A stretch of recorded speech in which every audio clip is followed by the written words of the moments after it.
Okay.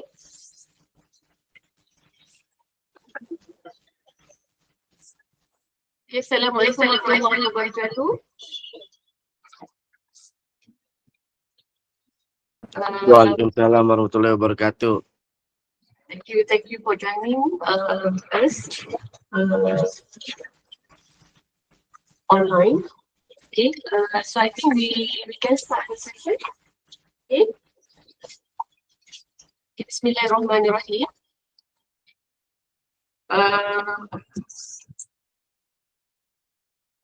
Thank you. Very good morning to our delegate today, Yamada Sensei, coming from MG, all the way from Kuala Lumpur. Dr. Kimia, the chapter representative. All the speakers, you have like 2 panel speakers and 4 student presenters, including industrial speaker Komel, who is actually still on the way. Okay, so on behalf of the IEEE PFP EMC Joint Chapters, it's my pleasure to welcome you to the Antenna and Propagation Technical Meeting, APTM, Series 3 2025. But this time will include the topic on the electromagnetic compatibility, which is actually also in line with the niche area other gaps society. Okay, so let me introduce myself. I hope that my voice can be heard clearly online. Okay, I am Professor IR Dr. Pontianak Chetsuman, which is currently the head of the EM Center, okay, Research Center for Applied Electromagnetic under Institute of Integrated Engineering, UTHM. So we are actually truly proud and honored to be given the opportunity to host this event. Okay, thank you to all the IEEE Malaysia section, AP, NTT, EMC, and our partner institutions which this continuous support. So we hope today that our program not only give a valuable technical insight, but also strengthening our professional network and spark new ideas for collaboration.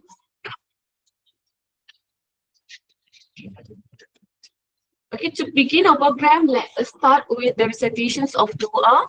I would like to invite Badrul Amin to lead us in Dua.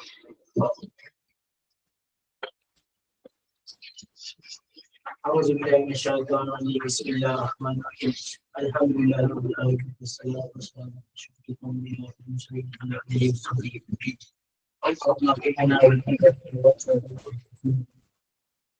Jami'an muslimin wal muslimat wal mu'minin ila akhir Allah berkata ya Rahman Allahumma ta'ala bima syara'na kami wasallim ya Rahman Rahim rabbi shrah li sadri wa yassir li amri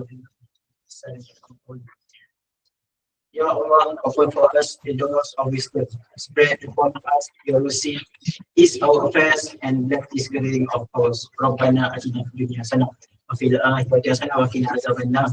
Sallallahu alaihi wa sallam. Okay, thank you, Badrul, for the recitations of Dua. So before we begin, I would like to remind all participants to register your attendance for e-certificate purpose. So where the link has been given in the chat box. Okay. So perhaps we will share again that link later on.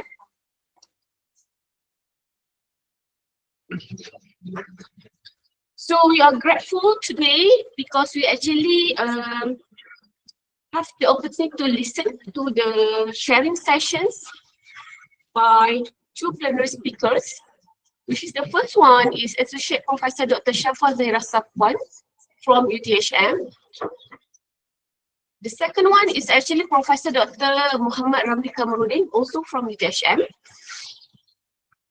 The third speaker is Hamza Ahmad, student from UTM.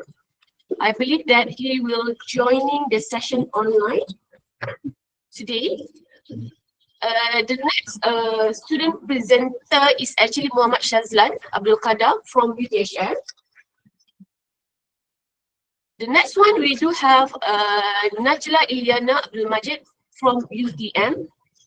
Thank you for coming and joining us by physical.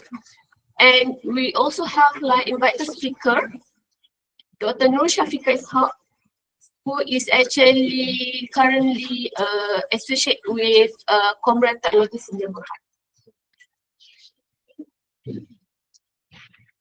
So for the information for all audience, so APTM has been conducted for, this is for the second consecutive years. So we conduct in quarterly in a year, and all the informations of the past and the current, past and future APTM series can be accessed from the Facebook account, IEEE Malaysia AP Entity EMC.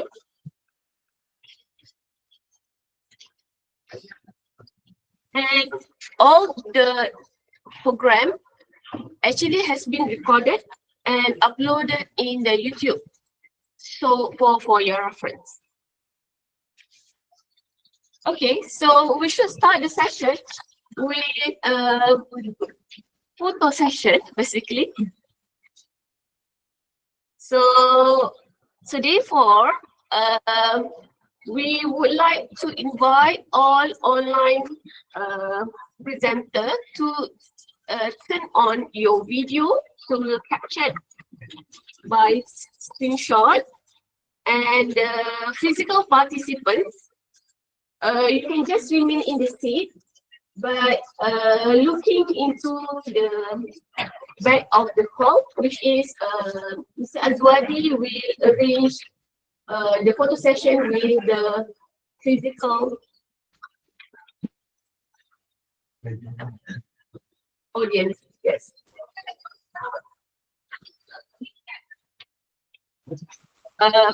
Can we start? We will start with physical first.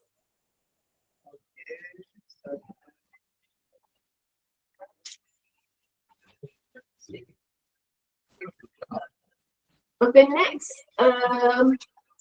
Dr. Izni will assign, Dr. Izni will assign in charge on the photo session for online participants. Thank you for, we do have like 60 participants, online participants today. Stop sharing. Please, so stop sharing.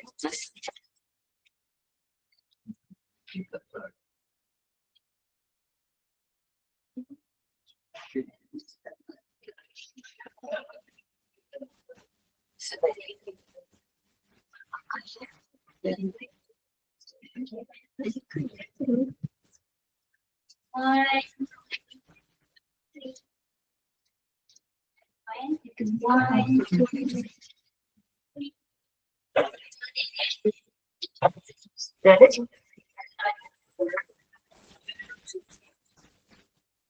Thank you. Good job. Ini saya dah dulu. Nampak? Apa nak pakai ni?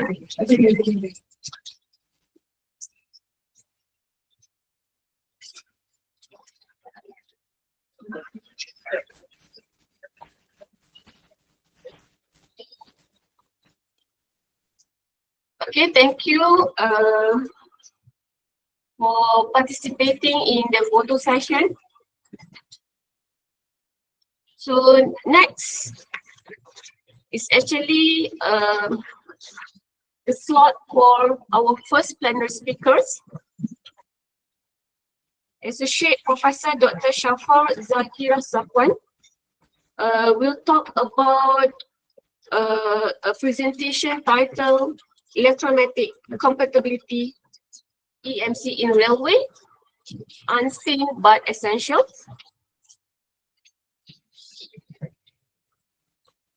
Okay, so you can see the abstract of her presentation today. So then I would like to welcome Dr. Shafar So the floor is yours. Okay, I will stop the presentations and you may share the presentation.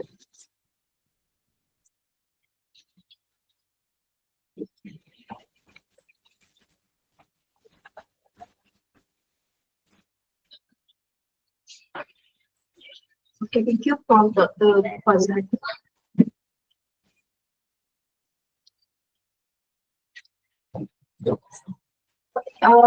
So today I will present a topic on EMC entitled Electromagnetic Compatibility, in a short form is the EMC in railways. It is unseen but very essential. My name is Associate Professor Dr. Shafa Zahira Safwan. You can call me Shafa. Okay. I am from the Faculty of Electrical and Electrical Engineering, THM. I also part of one of the spin-off company, THM company, which is MTech CTS Berhad. Okay, before we start with the contents of my presentation today, it is just a summary presentation of my background. Okay, my current position is associate professor in THM. I also as the EMC consultant for the MTech CTS Berhad, and also I represent the chief technical officer for the MTech CTS Berhad as well. MTech CTS Berhad is one of the THM spin-off company. So my field of interest basically anything related to electromagnetics, including EMC, EMI, EMF, radio frequency, antenna calibrations, antenna electromagnetic field measurements, and many more. Okay, my experience in EMC since 2006, and this is part of my works that related to EMC. This is actually I arranged in the latest. The latest one actually is the senior EMC consultant for the oil and gas offshore platform for Libya oil and gas platform. EMC consultant for RTS link for depot and GPS system JV.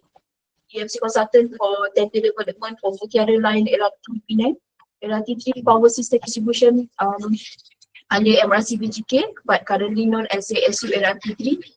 MRT2 for communication system for the Sakura Secret Technologies.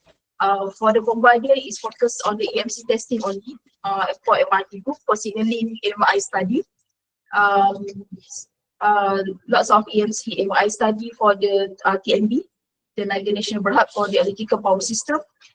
EMC consultant for the Petronas offshore for the radar installations, and many more. So I just summary a little bit. You can contact me through my email, through my UTHM email, or through you design the car by your own.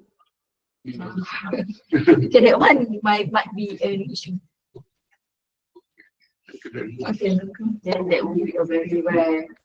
There's another topic EMC for automotive. The requirements is different as well.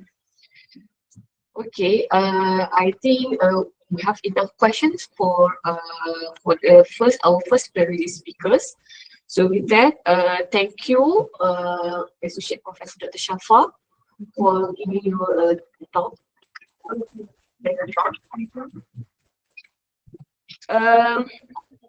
So next is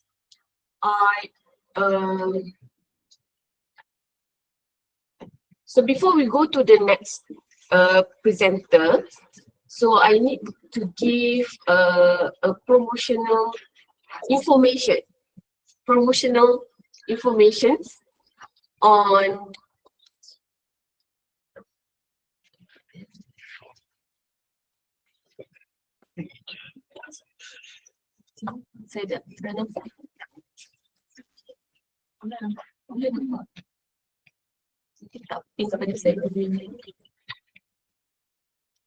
okay, so basically it's actually about IEEE International RF and Microwave Conference, which will be conducted during the nearby school holiday, 17th to 9th September in Bahang Bay Hotel Penang. The paper submissions is already closed, but you actually can come and join me the conference RFM, okay, as a non-presenter. And there's a group promo until 31st August. For the price tag is only 500 ringgit. Okay, you can see from the website, there are so many outstanding keynote speakers, distinguished speakers, there speakers, and before the event, for the conference, one of the keynote speaker is a DML speaker from MTTS, Professor Dr. Muhammad Hussein Zarifi. So he will come to be the keynote speaker. At the same time, he will also share the session on the DML talk. Okay, it's a day before the conference date, 1 day, so you can come physical, and it's free. Okay, we will conduct physical sessions in Bahang Bay Hotel Penang, so it's free. Please come for those nearby Penang. Free entrance. Free entrance. Yes. No need to pay the fine. No. Because that is actually 1 day before the conference date. And there's also sessions on the movement in micro sessions. We bring about 4 speakers from the industry and from academicians. And also free entrance, okay, on 18 September 2 p.m. to 2:40 p.m. So please come as well. Okay, so with that, it's actually the next session will be on the second plenary speakers, okay, Professor Dr. Muhammad Ramli Kamruddin. So if Dr. Shafa is actually presenting about real case on the river environment, her experience. So I believe that Professor Dr. Muhammad Ramli also will share on a real case experiments, which real case study and implementations, where the project talking about empowering community by connecting the underconnected through wireless bridging to overcome the digital divide. So please welcome Dr. Ramli.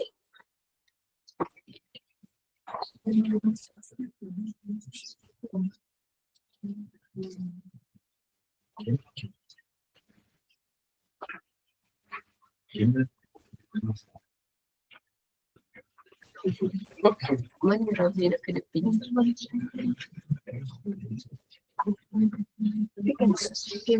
Nampak depan kan?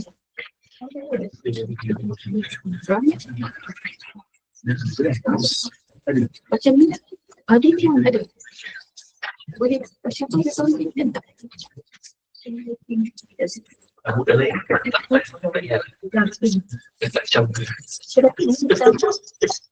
Cuba bentuk dekat.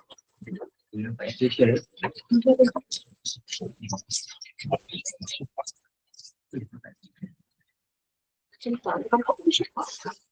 Nampak pada kamera. Share your screen something baru. Tu orang Jadi orang ada tu. Kat sini ada saya pin. Kami dia.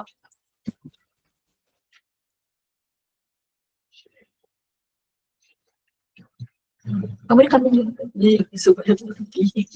Kami dia. Kamar ini kamar dia. Kami tercipta.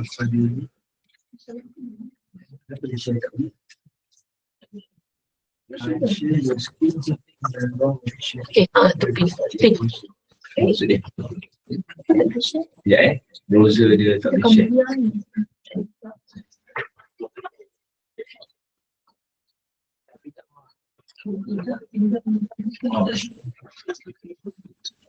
Jom masuk best.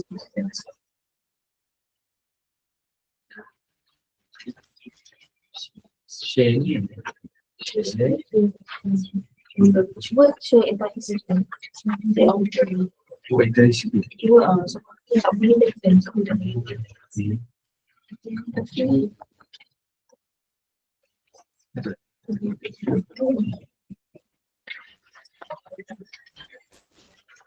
Ada kan tak dapat.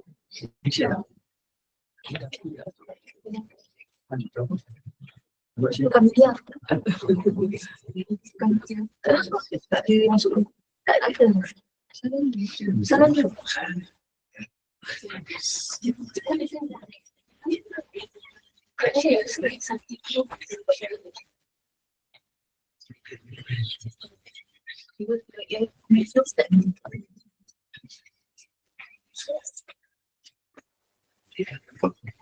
Transfer di sini. Boleh transfer ke lihat.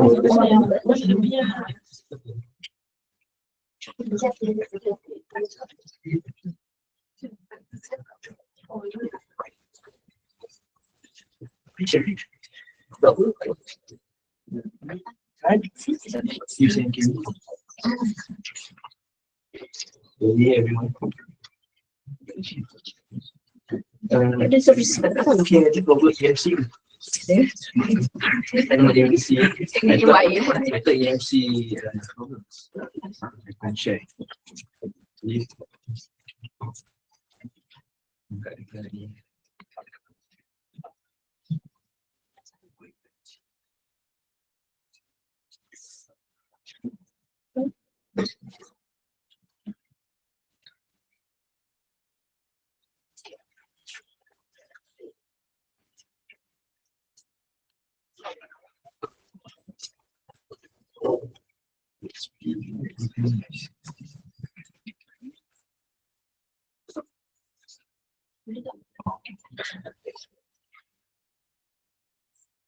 Tu pergi ke sana? Pergi ke sini. Tiba. Dia kami dia boleh Malaysia. Kami boleh share. Kan boleh belajar. Saya pergi ke Tak ada boleh beli yang klik-klik ni. Dah baru nak.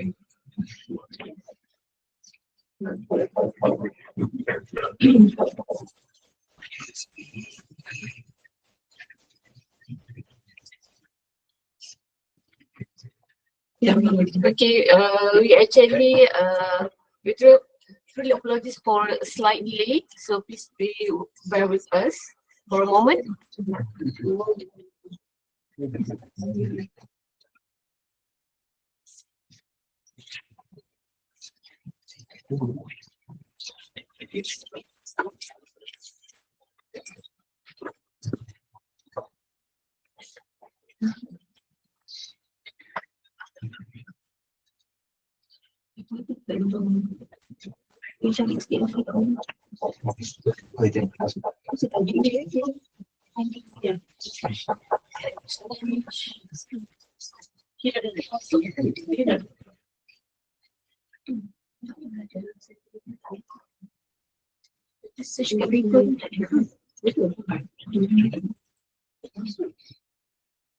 That's very apa EMI interference. Especially incompatibility with Mac.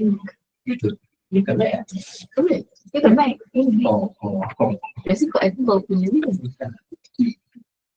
Okay. Video. 5 minit itu lah. Dah okey.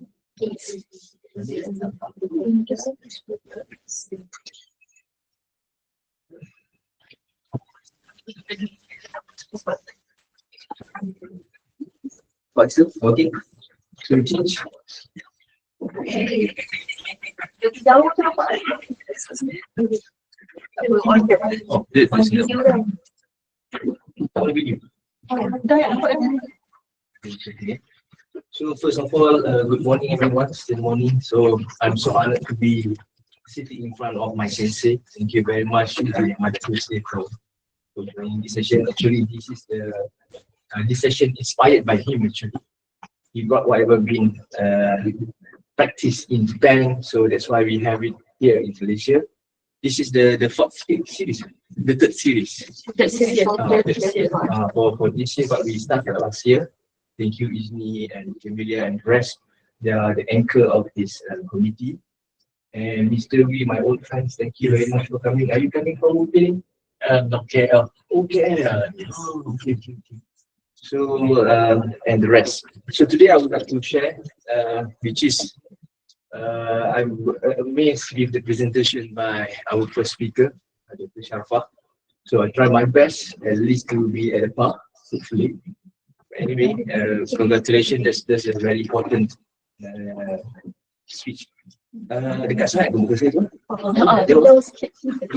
Sorry guys, maybe you not happy to see my face so big.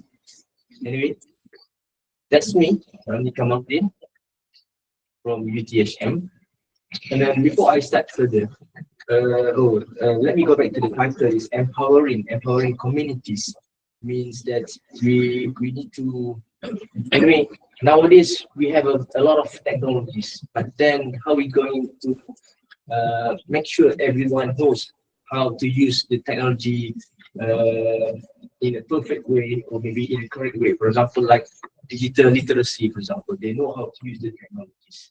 But then look at here, what we have before, we have 2G, and then after that, I think since last year, the telecommunications company has sunset 3G because they want to use 3G they want to use the spectrum for 5G. So that's why no more 3G. You remember when did you use 3G before? Zarina, do you remember? You do not remember because you always use 5G. Do you have 5G then in your phone? That's 4G. You need to change the mobile phone.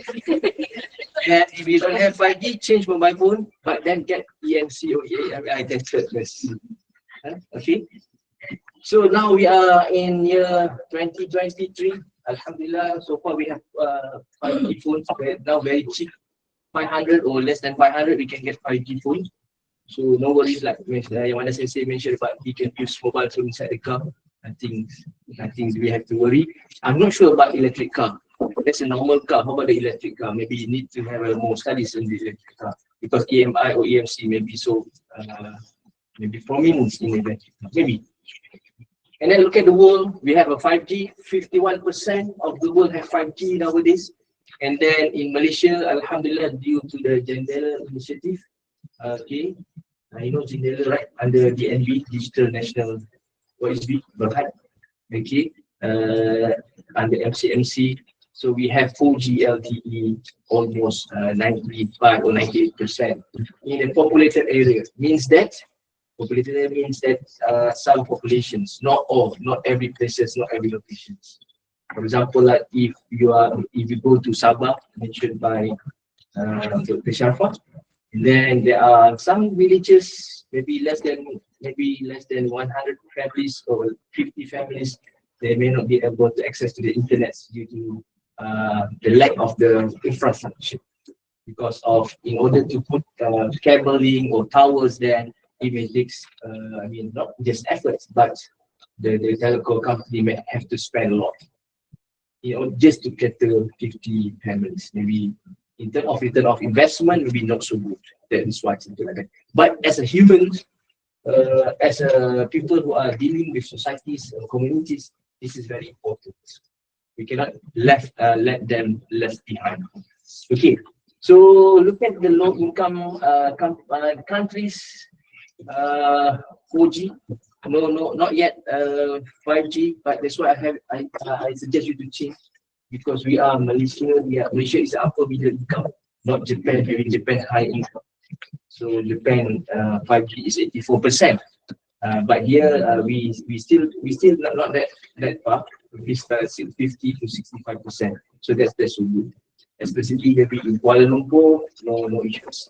Batu Pahat here, Mr. Wee, you have 5G. You have 20 here.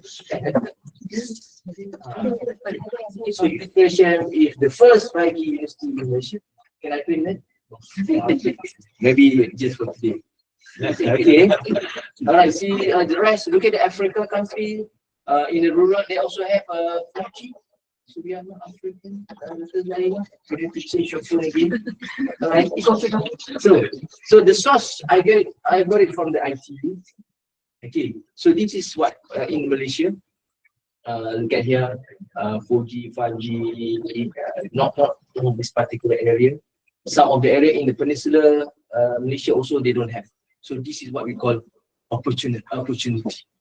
So every problem is actually opportunity, not a real problem. To those our fellow colleagues, student, don't worry about the problem segment. That is the opportunity, not the main problems. They take it as a challenge. All right. So now let me bridge the coverage gap, or what you call as digital divide. Have you heard about digital divide before? I should focus here. You guys, have you heard about digital divide before? No? Yes? Maybe yes or maybe no. All right. So what is the digital divide? You can just ask my friends, my famous friend, maybe Copilot, or my famous friend, ChatGPT. So look at the digital divide, mean access to the devices or internet connectivity, digital literacy, or quality of use. Is that what I mean by digital divide? This is very important. Ministry of Communication, they are trying to tackle these issues. So we want everyone has the same equality, maybe the same infrastructure and so on. Okay. All right. So those what does it mean by the digital divide? I will share this slide. You can go and have a look and read about this. And what is the solution of this digital divide? So the most important is the infrastructure. So infrastructure may be difficult because of it's come with the some fund or a big amount of money. But then what we can do, it depends on the case by case or area by area. But I will share some of the practical implementation that we've done before. Okay, and then why we have to do this 4G, 5G? So what actually you are doing with 4G and 5G? For example, if I can ask you, what you use for 5G? That's why. You use 5G to connect with people. That's very interesting. Internet. So internet, alright. So the key is the internet. Do you know Maslow? Maslow, have you heard about Maslow? Psychology. Mungkin siapa yang ambil psychology, dia ada Maslow theory. Maslow theory says that dia ada pyramid. The down one, the bottom one is about pakaian, rumah. But now it is no more that, but internet. No internet, so we cannot do anything. We don't want to eat, we don't want to do anything. If we have internet, we want to do everything. So internet is very important, right, nowadays. So in fact, Dr. Shapa, when she wants to do something, she also needs internet. We do the communication whatsoever, need internet. So internet is very important. So look at the internet spend in the world, for example. This is a global overview. Okay, normally we use internet. Maybe look at that. This is the average. So maybe Dr. Kamila, maybe you use more, right? Internet. If you use more, then what happens to our family?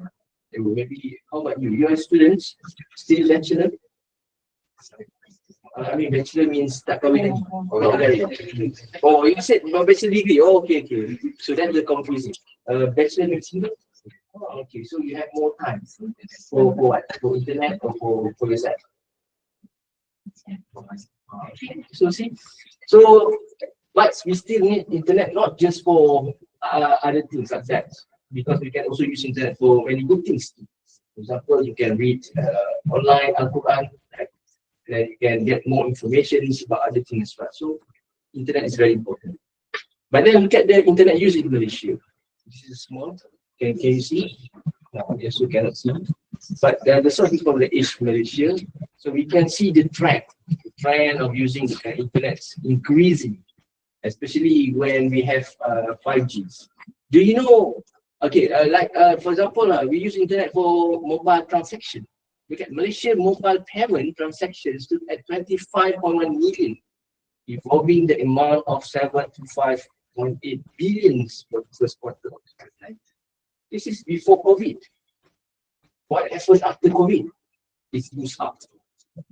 Before COVID, we don't have this kind of meeting, right? Online meeting whatsoever. I didn't hear about Google Meet before. Have you heard about this in Japan?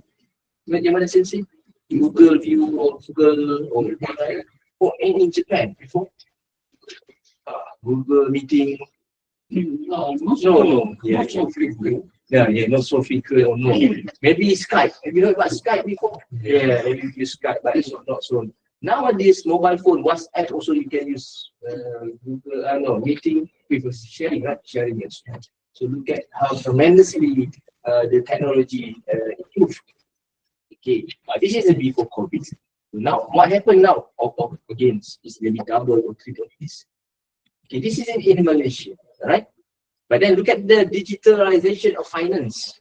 Okay, all these, we have an e-wallet and all these wallet, Boost, Grab, and so on, right? Now, Shopee Pay Later.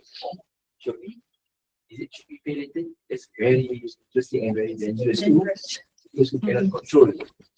Can buy now, but we pay later. If we have forgotten to pay, then what happened? Maybe we have to pay the interest.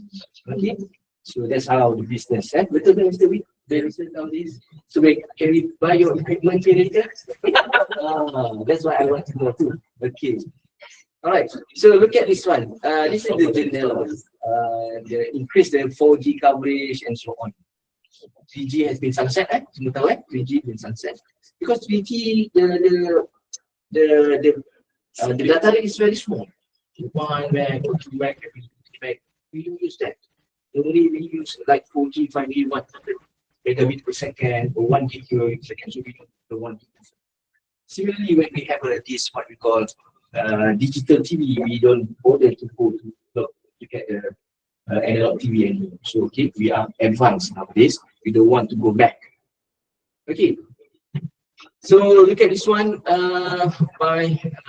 By Govind said that 17.5 million 5G users in English. This is last year, December 2025. So I believe now maybe more than, maybe almost 20. Except Zarina because you don't use 5G. Oh yeah, so you don't use 5G. Have you seen 5G before? No. Now maybe if you move around, maybe you can see 5G. Go and check. If not, you are not included in this statistic. Okay, left behind, right? Okay, so there are 3 ways of accessing internet. Okay, do you know guys? 3 ways. One is of course the mobile phone, yes. Another 2, Unify. Kan? Daripada UTM kan sama Najla, Unify ada. Okay, Najla Unify. Okay. So satellite like Starlink for example. So there are 3 ways to access internet. So I believe you may have experienced all these 3, or maybe you at least 2 of them, like optical fiber, like Unify, and then television tower. Satellite may be very useful at the area which is a remote area, urban, like remote areas, particularly the area where they don't have 4G reception. Okay, right. And then what we have done. This is a very long. This is not new system, which is wireless bridging system. Everyone can do this. Okay, everyone can do this. It's very easy. You have the internet here, and then you can just extend the internet connectivity to the location where they don't have very good maybe coverage or maybe poor coverage. So look at the concept, a very simple concept. For example, we have the internet source, and then we can bridge to another receiver. And then after that, from that particular receiver, you can hook and hook and hook. So you can do this internet hopping from one location to another location. So you can go anywhere else. But the source comes from the main, which is from the internet source. So this is the sharing concept. Sharing. The more you give, in Islam, inshallah, but in internet, the more you give, then the slower you will have for your book. So maybe it's not so Islam. Okay. So alright. So but in Islam, the more you give, the better.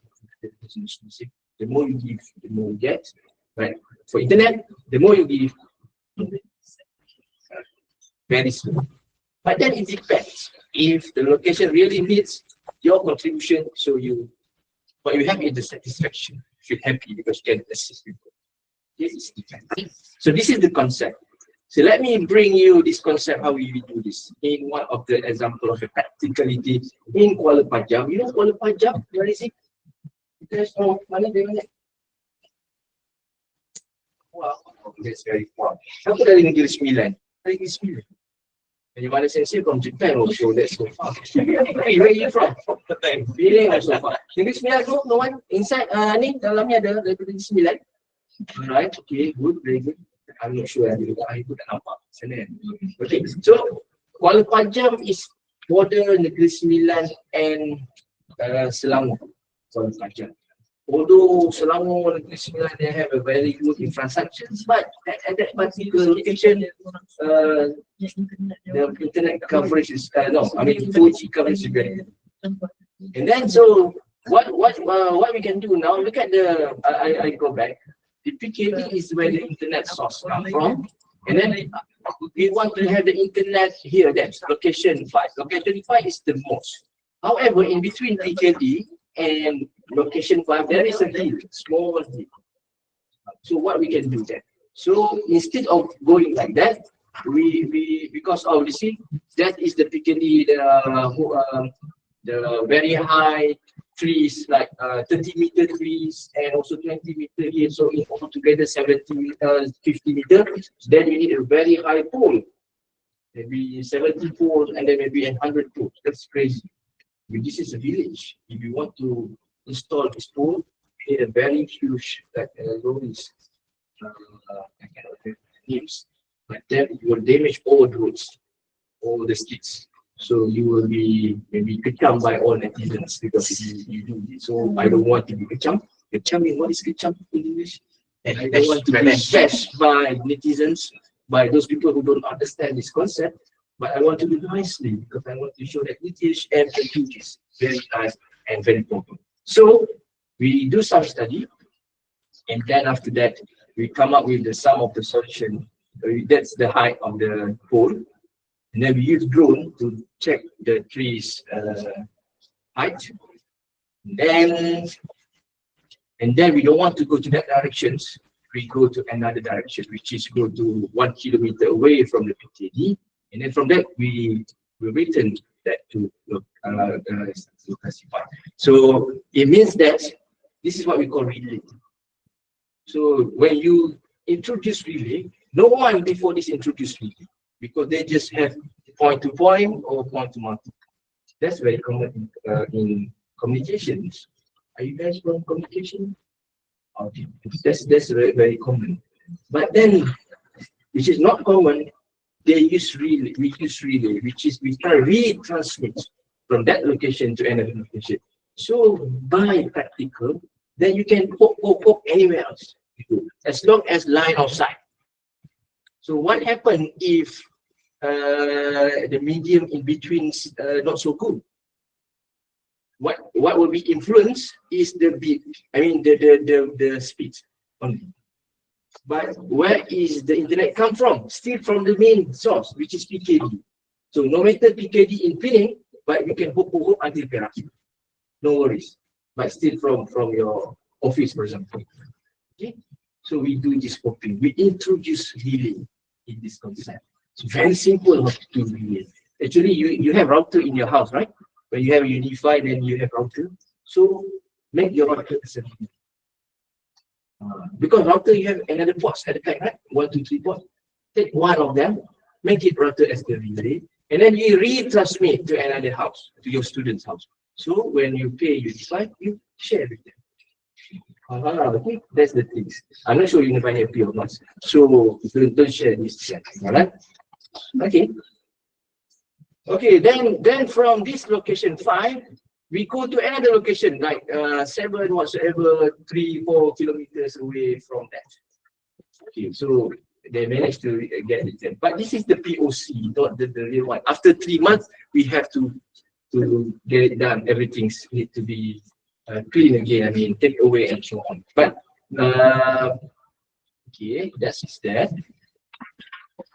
Okay. So we do all these, that is the Lokasi 5, which is the mosque. This mosque, when we perform salat or many, especially during Jumaat pray, many people there. So the signal strength on one bar very difficult. And then when you want to access, we only can access like 3G. During that time, we had 3G because this project was in 2023. 3G. Very slow, and then after we do this relay kind, we managed to give to the mosque 200 megabit per second, 200 megabit per second, because from the PKD is 300, and then 300 to another location, 150. But then from that to mosque we can increase because it is independent through the ring because of the line of sight. It doesn't mean that if you can transmit the speed to the one location, you have a low megabit per second, but then the mosque may not get the, the reduce. No, it is not like that. It is not like that. It is based on the line of sight. not because of the speed. Because the source is from the PKD. Maybe this sounds confused, but that's the thing. So we learned that through the practicality. Similarly to Sharfah, when she did a lot of practical things, so we can learn actually what we have learned through the books or fundamental taught by the lectures. Yes, it's good as a guidance.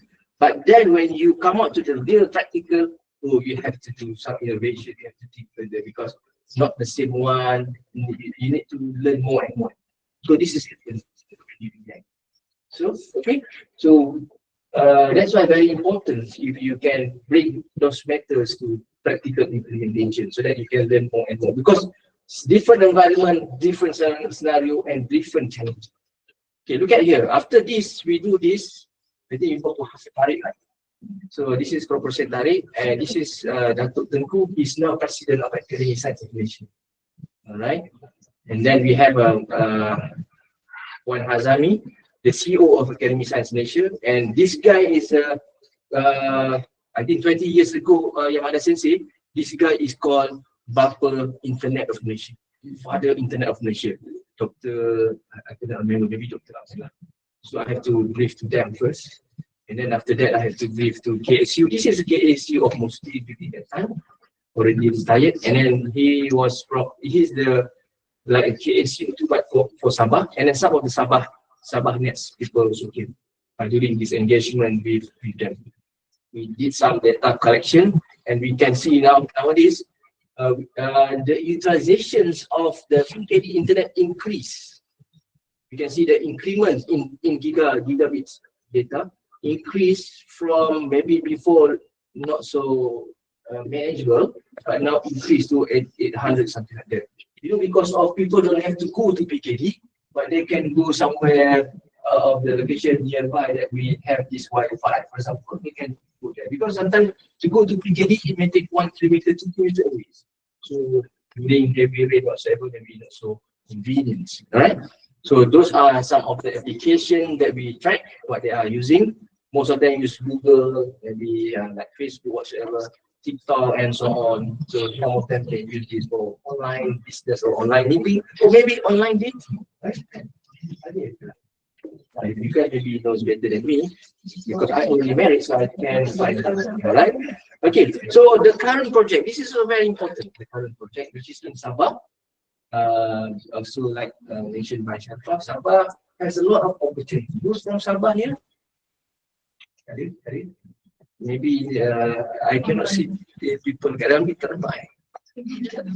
Oh, okay. Ada yang angkat tangan dari Sabah? No? So we have Sabah and Sarawak, but they are different because different administrations, different way of dealing with them. So when we work with Sabah, we work with KSTI, Kementerian Sains Teknologi Inovasi Sabah, as well as Sabahnet. Maybe Malaysia, you can work with but in Sabah, we work with Sabahnet. Sarawak, it will be different. We have more experience yet with Sarawak. Okay, so Keningau, what is it? The Keningau, this is a Kotak Kinabalu. Yamada Sensei, have you been to Sabah? Oh, very nice, right? One time only, you should do more and more and more. You're still young. So Sabah have many races, right? Dusu, Kadazan, whatsoever, they face different. Some of them look like Japanese. Some of them look like Japan and Korea. Yeah. Right. Okay, so you should go there. Really, don't forget to bring him and me to go to Sabah. Next year, eh? Alright. This is Kota Kinabalu, and then you have to take this road, maybe 3 hours more or less, right? But we have to use like highlight four-wheel drive. Four-wheel drive because of the location is you cannot use a normal car. If you use normal car, maybe you will be influenced by EMC or EMI. Okay, don't use normal car. Right. So this is the place where they have the tree house. You don't have internet in Yamada Sensei, so but the teachers have to submit the report So then they have to go to tree house and then put some stick, put their mobile phone, put it like that, and then they have a good coverage. Not so good, but they have coverage. But then they make it as a hotspot, so everyone they can use it. Okay, so maybe if you go there, you will cry. Okay, Mr. We will donate some projector or whatsoever. They're really welcome. On this, if you want to donate anything, please, you can donate to me. Okay, so then yes, a very big singer. But then this is some of the houses we just go and look at the village. And then what we do. So this is my friends from PTM. So we have a friend from PTM. PTM means Pusat Teknologi Maklumat Information, something like, because there are people who are very clever in terms of topology, network topology. I did learn because right, but I cannot remember. That's why you have to deal with people. And then wireless bridging design. Look at the distance between them. So they have a kedai koperasi, in English. I'm not so good in English, sorry. What is it called? Cooperative, not cooperative. Kedai koperasi. Cooperation shop, right? So you know the Keningau is the nearest like a city from this village, but it may be 10 kilometers away. So Koperasi shop sell some of the importance, like maybe meat, chicken, egg, and so on. But then how they're going to pay? They have to use cash. But now they don't have to use cash anymore because they can use what do you use? QR, pay whatsoever, pay, and so on. So they can use that now. So maybe I also ask them, maybe put some like this big monitor TV, and then they can have like a maybe coffee, whatever, watch Netflix and so on. So you have internet. Okay. But why we have to use Rumah Cikgu John? Because of this is the one, the hall. This hall is important for their activities. They need internet for the activities. But then from this hall to Sekolah Simbuan Tulip, where there's the tree just now, they have trees, meaning that obstructed by the trees. I can bridge the internet there, but I need high pole. I don't want to use high pole because of its difficulties. So I need to find a way. So this is what I said to you guys, the innovation, creativity. When you are in a very relaxed situation like this, you don't think 5G, 4G, I don't care, right? But if you are in challenge, if you are in a situation which is very difficult situation, then you will think out of the box. So in order to ask your students to think out what give them very good challenge, difficult challenge. Do this, they will think out of the box, right? Something like that. Okay, so then we do that, really. Then I have to find Rumah Cikgu, because Rumah Cikgu is just next to the day one. So this Cikgu is very lucky to get the internet, very high speed internet there. Not because of I have a very good relation with the Cikgu. No, it is not like that. Because of the location of his house is strategically suitable. So this is what we have to. Sometimes we have to do what we have to do, right? Okay. So then we did some coverage. What is the coverage of the? This is not EMC or EM whatsoever, EM, but this is EM, electromagnetic coverage. But this is not done by me. Although I'm teaching EM, but this is done by my colleague from PTM. He knows how to do it. So I just learned from him. Oh, this is very nice video. Crop that and give it to me so I can do the presentation. So that's my job. Okay. Okay. So we did something. I need to all this. But we did Starlink because of this. Actually, my first proposal was to have a pole, 20-meter pole. This is very good because we got a project from MOSTI. We can do that, a 20-meter pole. But then we got the bantahan apa? Objection from the Majlis Daerah or people. They go, why you need this? We don't want.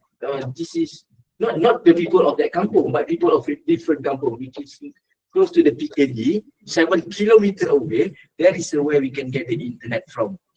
But then we want to have a 25-meter pole there, and then 25-meter pole at the school. So why we need to this 25-meter pole? Because when we have pole, telecommunication company will come because they just lease the pole. They don't want to pay up the pole. So it can like income generation for the village as well as for the school. But then we got objection by the people that they say no, we don't want to see, because people are worried about seeing the internet, seeing the antenna. When they look at the antenna, they explain why, EMF whatsoever. So they worry. So because of that, I cannot. Because if I want to explain to them, I may have to stay 1 year then. If I stay 1 year, dangerous, because I may Sabah, very beautiful scenery, so I don't want to stay 1 year there. So I said, okay, fine, we don't want to have this kind of proposal. We change our proposal. We go for Starlink. Starlink, Tesla, whatsoever. Okay, we want to use that. So we use Starlink. So, but we work with Sabahnet. This is Sabahnet, our best friend over there. Okay. So that my guy. We put this at the school, and look at me, I also do something. If not, I don't do nothing. Okay, so that's me. I have to show it. Like Sharfa also have some of her photos. Maybe he just I'm not sure, but she's good. Okay, this is Rumah Cikgu John that we choose. Look at the house in the the house is also like a old house, but Alhamdulillah they have a very good internet connectivity, 200 megabits per second. That's the koperasi. Koperasi, people can buy something and so on. So we do that. Okay, and then this is the hall where the kids play badminton. Now they can use they can use internet. Look at the face happily, right? Okay. All right, so we did some testing 245, which is now Starlink is good. I mean, satellite communication. Previously, my dear friend, satellite communication can give more or less 30 gigabits only. 30 megabit per second. Because of the advancement of the modulations of satellite communication, now they can provide up to 300 megabit per second. So Starlink can provide 300 megabit per second. So this is a very huge advancement in terms of technology. Similarly, like Unify can give 300 megabit per second, but this is satellite communication. Satellite communication, the distance between satellite and geo station over there is 36,000 kilometers.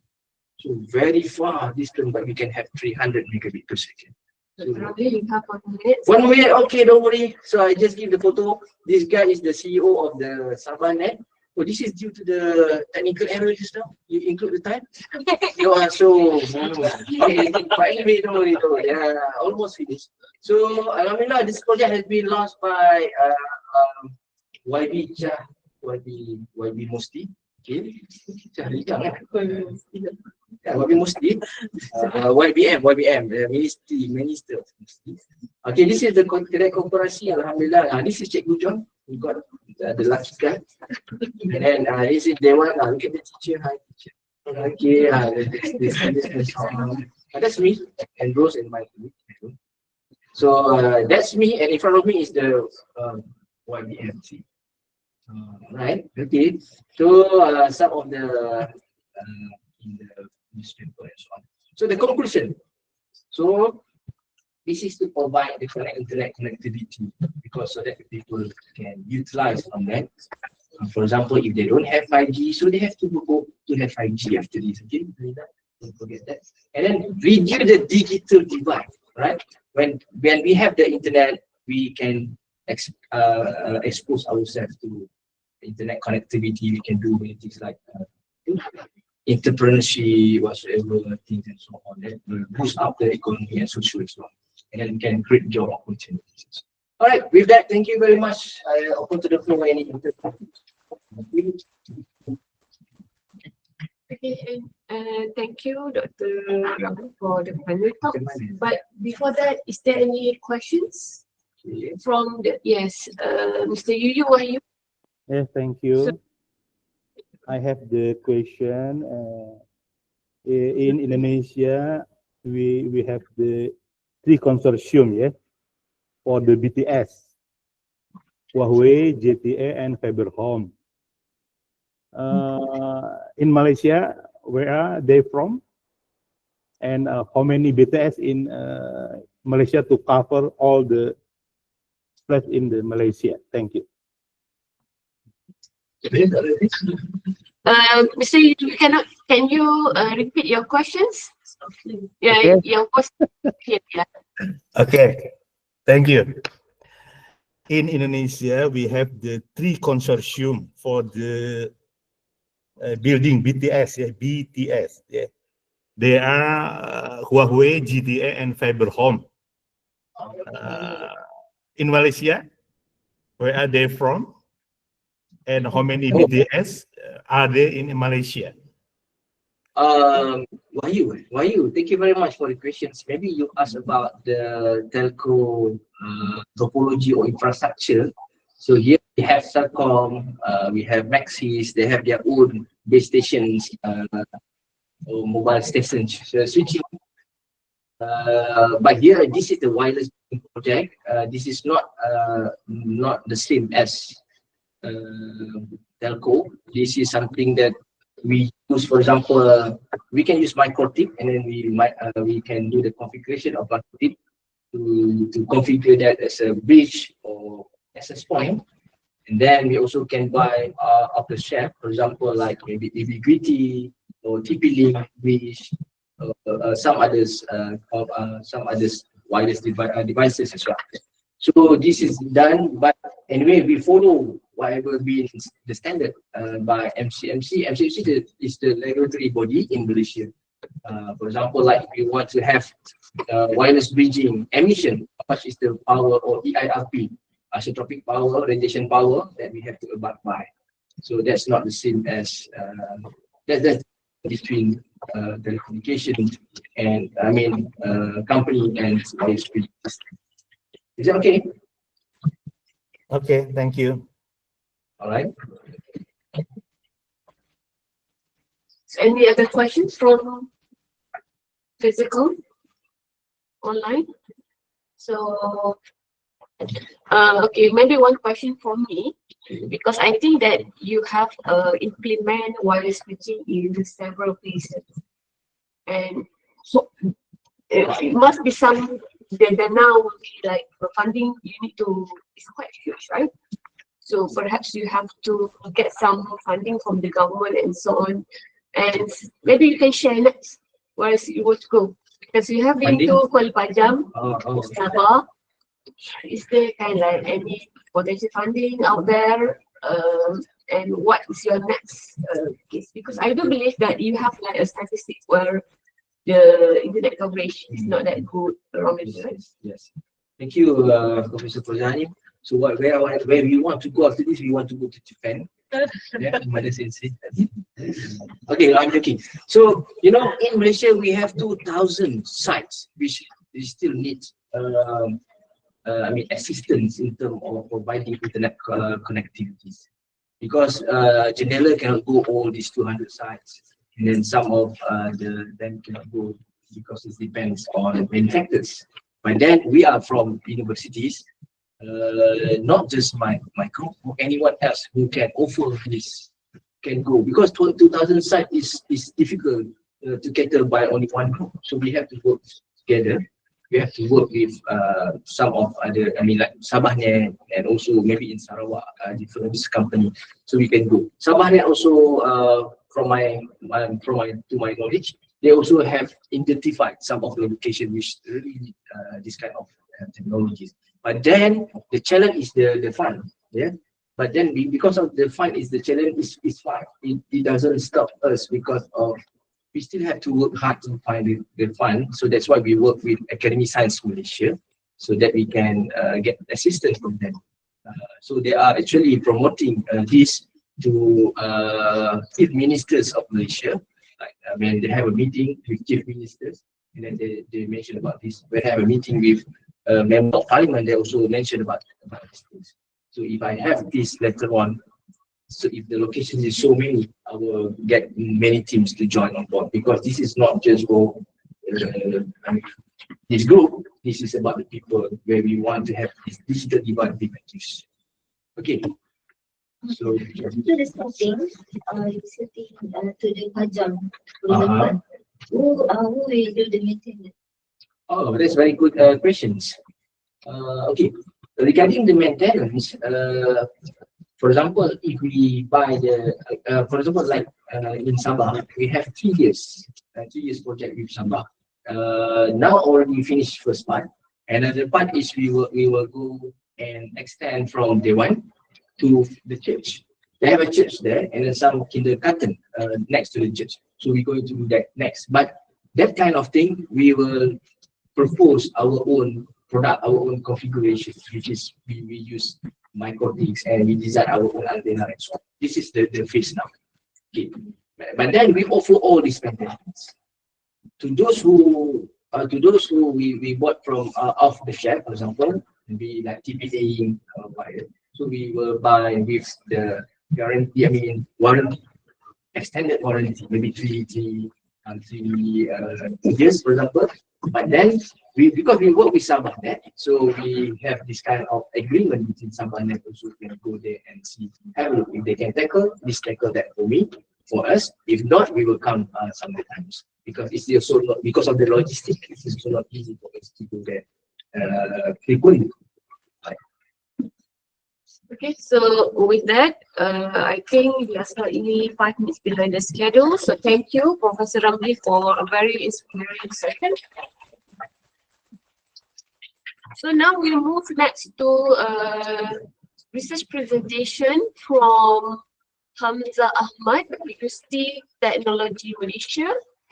So IWLab Hamza is actually under Associate Professor Dr. Muhammad Haizal supervisions, and he will talk about compact for MIMO dielectric resonator antenna with wideband operation for 5G millimeter wave applications. And I do believe Hamza is around. You may start sharing screen now. Thank you, Doctor. Can you people hear me clearly? Yes, we can hear you. Okay, let me share my slide.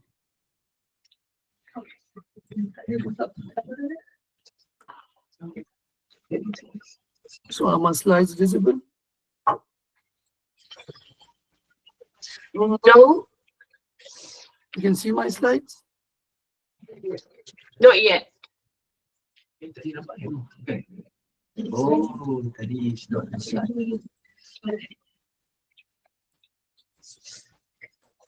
Okay, you can sharing the screen.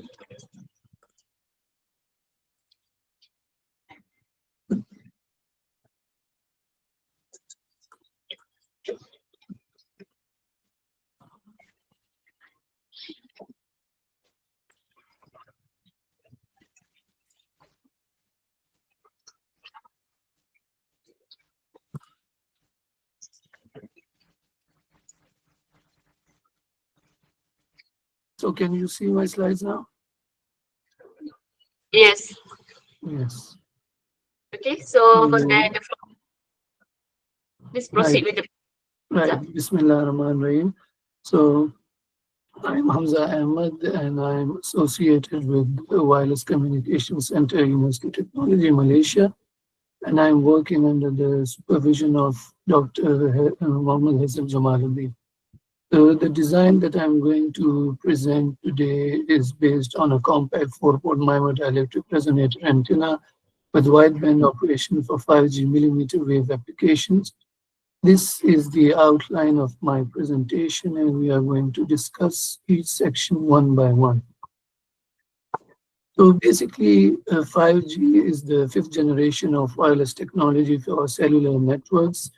As compared to its previous generation like 3G or 4G, it provides significant improvement, such as higher data rates and bandwidth. And it is expected to achieve a 100-fold increase in data rate and capacity and 5-fold decrease in delay. 5G has two frequency ranges. One is called FR1, the other is FR2. FR1 encompasses frequencies below 6 GHz, which is usually called the sub-6 GHz band, while the frequencies ranging between 24 to 71 GHz are called the millimeter wave band.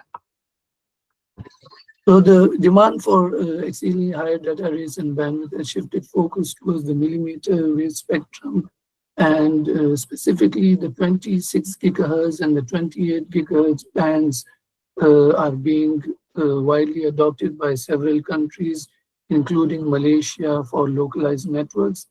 So in urban environments, obstacles can block signals and multipath propagation can occur, decreasing performance.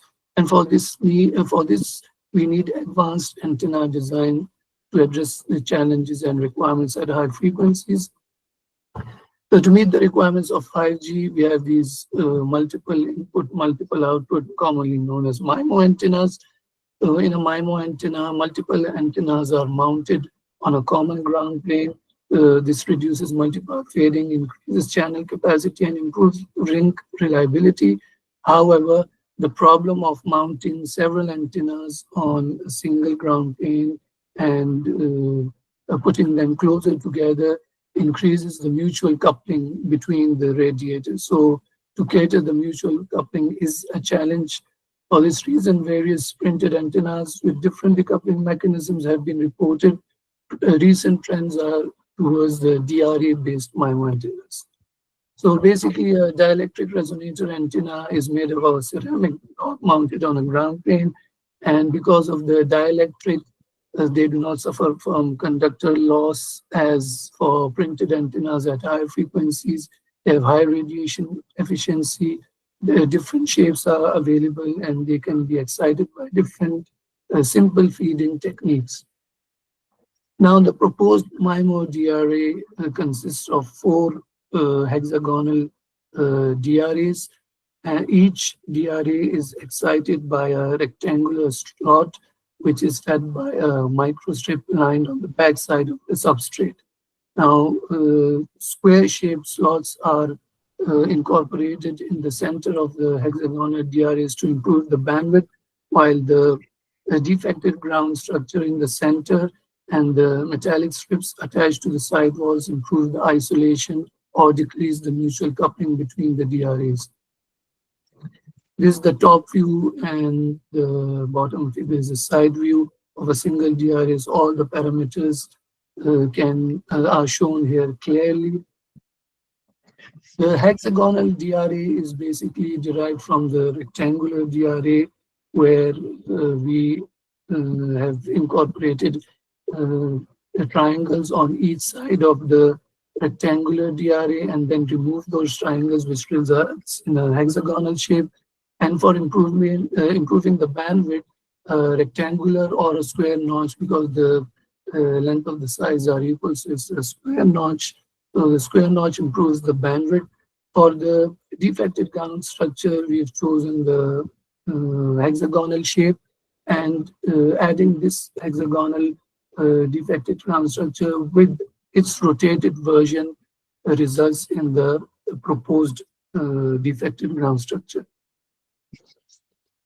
Now, this is the plot of the simulated S parameters of the proposed design, and we can see that a wide impedance bandwidth ranging between 22.99 to 30.49 gigahertz, which is 28%, quite a wide bandwidth, has been achieved, and the maximum isolation is greater than 30 dB, which can be seen here. These plots illustrate the fabrication and the testing of the proposed design. So here in the top view, we have the DRAs mounted on the substrate, and this inset figure shows the single DRA, while this figure shows the bottom view with the feed lines, and the figure C shows the testing setup in the anechoic chamber. So these are this is the plot for the simulated and measured S parameters, and we can see that the simulated and measured S parameters are in close agreement. Slight variations do exist, which are due to the fabrication tolerances, connector mismatches, and the adhesive tape that has been used to stick the DRA to the substrate. This is the plot of the gain and the radiation efficiency, and we can see that peak gain of 8.53 dBi at around 29 gigahertz has been achieved. Because of the dielectric, the radiation efficiency is very high, which peaks at around 24.5 gigahertz and the value is 94.4%. So with other antenna parameters for a MIMO antenna to analyze its performance, we need to evaluate several MIMO parameters, one of which is the envelope correlation coefficient. So this indicates the correlation between the adjacent MIMO antenna elements. They can be calculated from S parameters through this formula, and they are plotted here. For satisfactory performance, the ECC should be lower than 0.5. For our case, it is lower than 0.2 for the entire operating bandwidth, which ensures smooth performance. Another parameter is the diversity gain. It indicates the quality and reliability of a MIMO antenna and wireless system. Its value should be as close to 10 as possible. It can be calculated from the ECC through this formula. For our case, the diversity gain is greater than 9.8 dB for the entire operating bandwidth, which is a good value. The other important parameter is the channel capacity loss, which represents the reduction in system capacity caused by mutual coupling and correlation among antennas in a MIMO setup. Ideally, the value should be 0, but for a satisfactory MIMO performance, it should be less than 0.4 bits per second, and which is the case for our proposed design. So in conclusion, 4-element MIMO DRA with wide bandwidth covers the 5G bands of 26 and 28 gigahertz have been proposed. The proposed design is very compact because the isolation technique that have been incorporated does not require any additional space, and the metallic strips are attached to the sidewalls, and the DGS is incorporated between the center of the DRA, so it doesn't require any additional space that will increase the size. The notch at the center improves the bandwidth, and the high bandwidth of 28% ranging between 22.99 to 30.49 gigahertz is the achievement of the proposed design. The isolation is greater than 15 dB throughout the operational bandwidth. So these advantages make the proposed design suitable for 5G millimeter wave applications. So, thank you very much.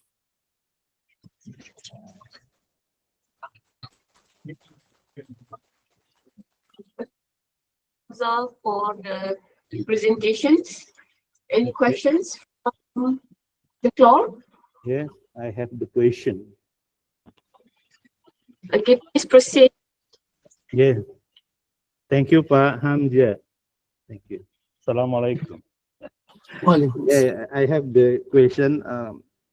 Do you have the replacement circuit analysis? Yeah, for this antenna, DRA. Yeah?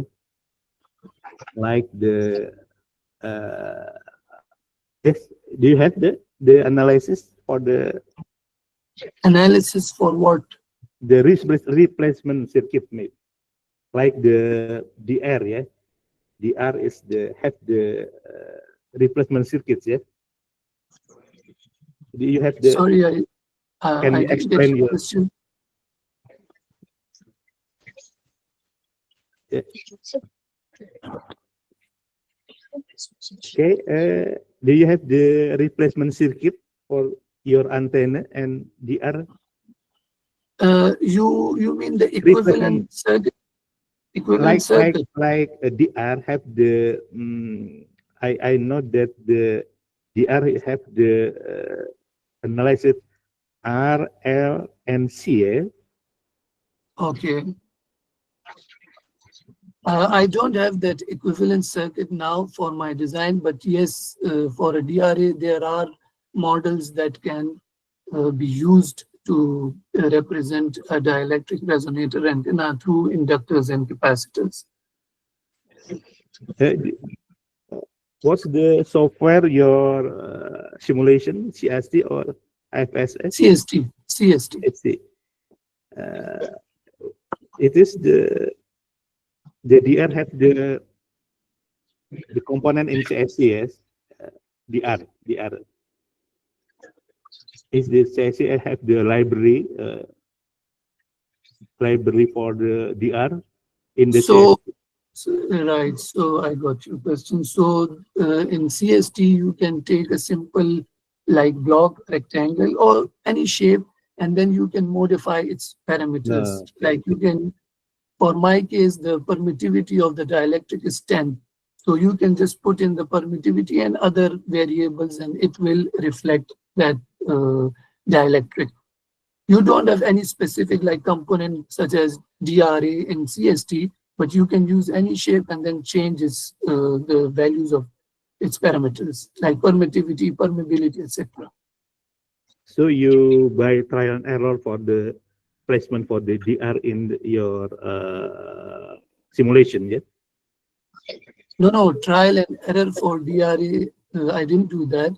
Yes, the different like the defective ground structures, location, and the metallic strip placement, they were the optimum results were achieved after several iterations. But for a DRA, there are mathematical formulas to initially design for a specific frequency, and then you can move on from that frequency and do some like optimizations. But there are mathematical models or formulas. Just like other patch antennas or printed antennas, there are formulas for DRAs too. Can I know where did you buy the DR? Can I know? Actually, my supervisor bought this and I'm not sure. From America, from? Not sure. Not sure. Okay. Thank you very much. Thank you. Okay, Mr. Yu, perhaps you actually can contact directly with his supervisor. Okay, regarding the information where you can actually purchase the advice. Okay, so we did another online question from Hasniza. She's asking about may I know which gain enhancement technique that you will focus in your future antenna design? One of the techniques that one of the techniques that can be used is when you increase the profile of the DRA. So when you increase like the height of the DRA, it will excite the DRA in higher order mode, and that can increase the gain. But yeah, the drawback is that the profile of the antenna will increase. So maybe I can look into that technique or use a meta service or frequency selective service. Okay, thank you, Hamza. You may stop sharing the screen now. So we need to move to the next presentations. Please give a big applause to Hamza. Thank you. Thank you very much.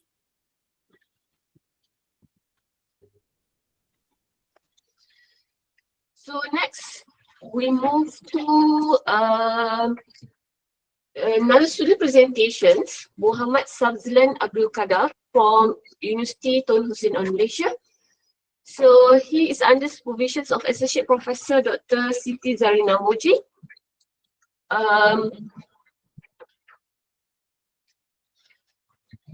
Okay, so he will talk about detections of natural rubber based on permittivity using microstrip patch design.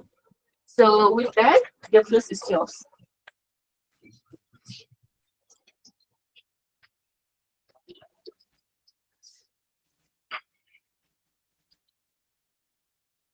Yes, thank you, Prof. Uzi. Assalamualaikum and good morning, everyone. Good afternoon. Okay, my name is Muhammad Sabzilan, and today I would like to share about our research. My supervisor is Dr. Siti Zarina, and co-supervisor is Prof. Uzi, Dr. Nofiza, and Dr. Fudin. Okay, today I will share about detection of natural rubber based on permittivity using microstrip patch antenna design. Okay, so for the outline, firstly, I will briefly discuss about the introduction, followed by the methodology, sensor characterization, and lastly, the conclusion. Okay, for the introduction, the reason why we use microstrip patch antenna because of its advantage, which is the easily wireless integration, compact size, operate at micro frequency. Previously, they have a configuration of resonant frequency sensors, loaded antenna, and also material design. So the application focus on material characterization, biomedical, agriculture, and also in other industry. So in our research, we focus on rubber industry, which detect the natural rubber permittivity for quality control. Previously, the traditional method used complex, less industrial, and also manual by using human and subjective to human error. Okay, so the objective is to sense the permittivity change of natural rubber by using the sensing principle of interaction between natural rubber crumb, MUT, and the radiated antenna wave, which is the change effect the resonant frequency about the return loss and the impedance matching. So for the simulation setup, we simulate by using CST Microwave Studio with the natural rubber permittivity range to optimize the sensor. So for the gap variation study, we analyze by 1 mm to 2 mm, which the gap reflect real conveyor spacing in the industrial. So the key insight is the gap critically affect the wave materials interaction, sensor accuracy, and also the efficiency. So as you can see here is the process of natural rubber collection from the tree to the industry. So as we can see at the cleaning and such reduction, the foreign material will be separated into the with the natural rubber, but it has manual inspection during the process. So as we can see here is the process in the industrial. Okay, for the methodology, as you can see here is the sensor design. We use the rectangular patch antenna design with FR4 substrate 4.3 dielectric and also the thickness. So the parameter as shown in the table. Okay, for the microstrip, the image A is the dimension and B is the 3D view with MUT and without MUT. Okay, here is the experimental setup. So firstly, we use the methodology by checking the dielectric of the natural rubber by using dielectric probe in the laboratory. After that, we optimize the sensor by using the CST software. Okay, here we use VNA, dielectric probe, and also some of natural rubber sample. Okay, for the simulation setup, we analyze the S parameter, and here is the gap analysis. Okay, followed by the sensor characterization. Here is the sensor characterization without the natural rubber sample, which is without material under test.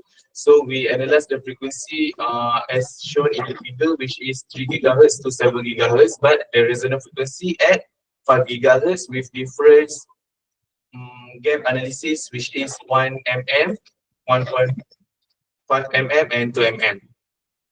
Okay, so the design target is S11 is below -10 dB at 5 GHz, shows that 90% of transmission efficiency. Okay, here is the 3D radiation pattern of our proposed microstrip patch antenna. So as you can see, the radiation pattern there between 3 gaps that has been proposed. Okay, after that, we analysis the S11 between the 3 sensors. So figure 4A and until 4C shows that the response for different permittivity value for each air gap. The key observation here is the increasing of dielectric cause a slight decrease in resonant frequency, means that the air gap size has a major effect on resonant behavior and the dielectric itself. After that, we normalize the S11 result with the permittivity. So here is this is to find the sensitivity of the sensor. So figure 5 shows the permittivity effect normalized resonant frequency for gaps of 1 mm to 2 mm. So as the permittivity increase, the resonant frequency shift lower, which is stronger electromagnetic coupling. Inverse relationship, which is higher permittivity slows wave propagation, resulting in lower resonant frequency. For all three sensors, the strong linear correlation R square is above 0.997 for all air gaps, confirm that this sensor has reliability of permittivity characterization. Okay, for the conclusion, a rectangular microstrip mesh antenna was successful designed for detecting permittivity change in natural rubber grounds.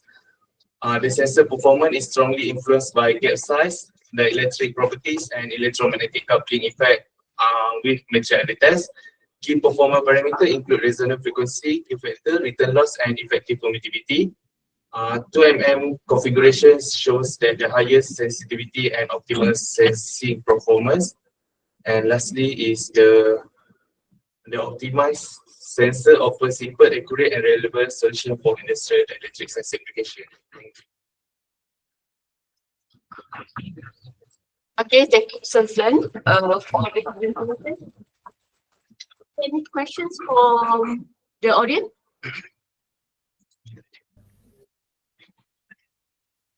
Yes, yeah, Okay.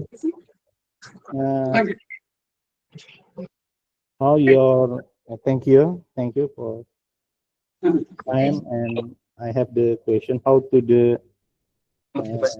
calibrate your antenna for the electric constant calibration for the calibration. Your sensor, yes, antenna. Okay, thank you for the question. Actually, we calibrate the antenna first for the methodology as has been discussed with just now. We propose by using the experimental first to find out the dielectric. After that, we optimize it by using simulation by CST software. So right now we are in the phase of fabricate the sensor. Okay. Okay, thank you. Okay, thank you, Mr. Yu, for the questions. Next, we proceed to. Okay, so I would like to know the dielectric constant imaginary part. What is the major body? Okay, thank you for the question. Actually, for the dielectric constant, we have the real and imaginary part. So the imaginary part is referred to tangent, which is we in this research we ignore, but we use the real part only. However, I know that we affect. very important. Okay. So maybe in future we will combine the two parameters together to ensure the reliability of the sensor itself. Thank you, Sensei. Okay, thank you, Suzanne, for the presentations. Actually, I have a question. Hello. Yes, yes, Mr. Kamran, you want to ask for questions? Okay, I just want to request Brother Muhammad that can he share the link of this paper if he published, which is presented right now. Okay, I understood. Any links which we from when we can go through that in details. So it's possible to get the links. Yes, Mr. Kamran, perhaps you could send your email in the chat box, right? Your email chat box, and I think we actually can coordinate in terms of sending that information later on after the meeting. Okay. Okay. I'll just send the email in chat box. Thank you very much. Thank you for your interest. So now we actually move to the third student presenter, who is Najla Iyana Abdul Majid. Thank you for joining us in physical mode. So So she will share her research works on signal leakage minimization in UAV targeted beamforming using evolutionary algorithms. So the floor is yours. Please proceed. Thank you.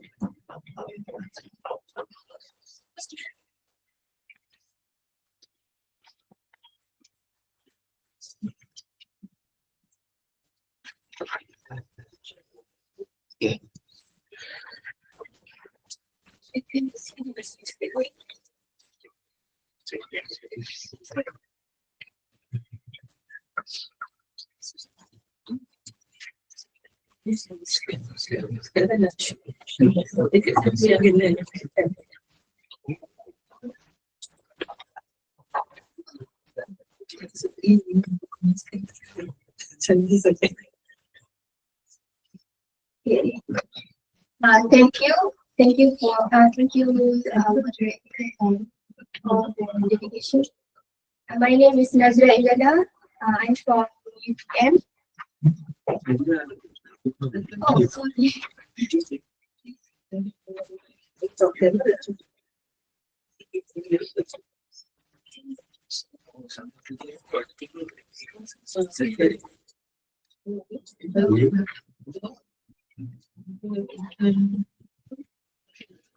Okay, then. Okay.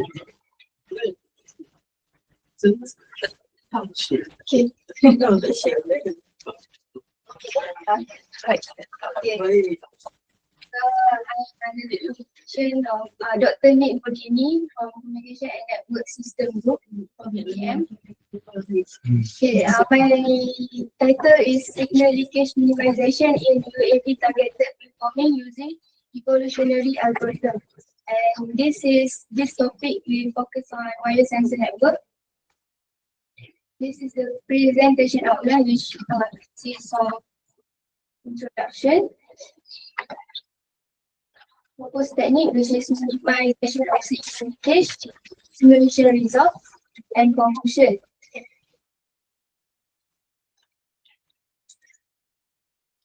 Okay, this is a wireless sensor network which consists of multiple sensor nodes that are distributed randomly in a monitoring area to sense the environment. And then the sense environment is need to be transmitted to the base station for advanced processing. But the direct transmission from the sensor node to base station cannot be done directly because due to the presence of obstacles.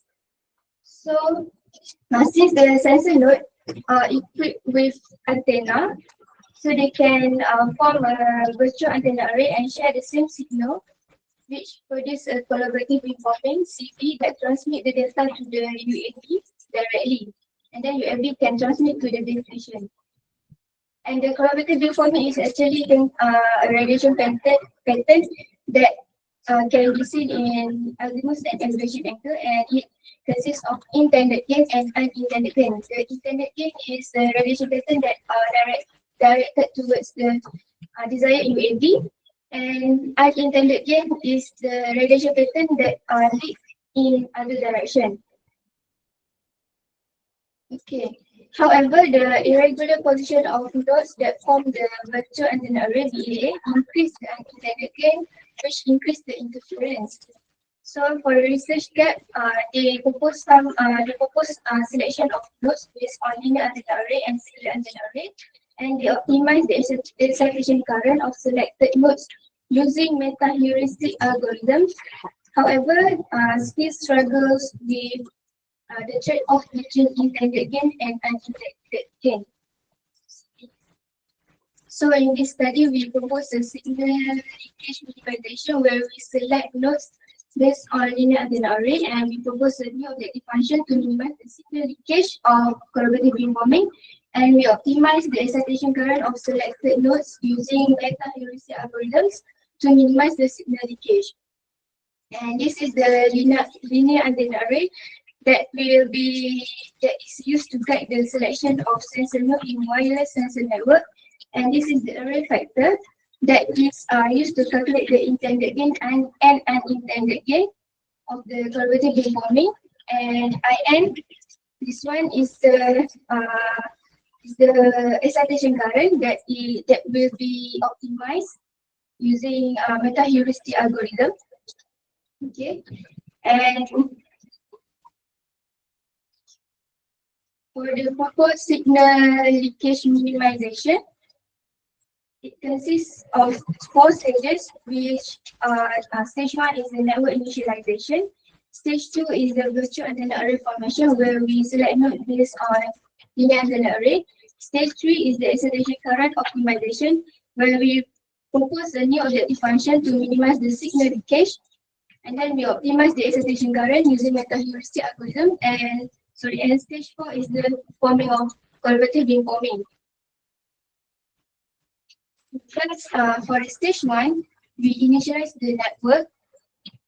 And then for stage 2, when a sensor node that needs to send the data to the UAV, it will be activated as a master node. And then the 11 nodes that lie within the communication radius of the master node will be activated as candidate nodes. And then a virtual linear line 1 is created, which connect the master node to the UAV virtually.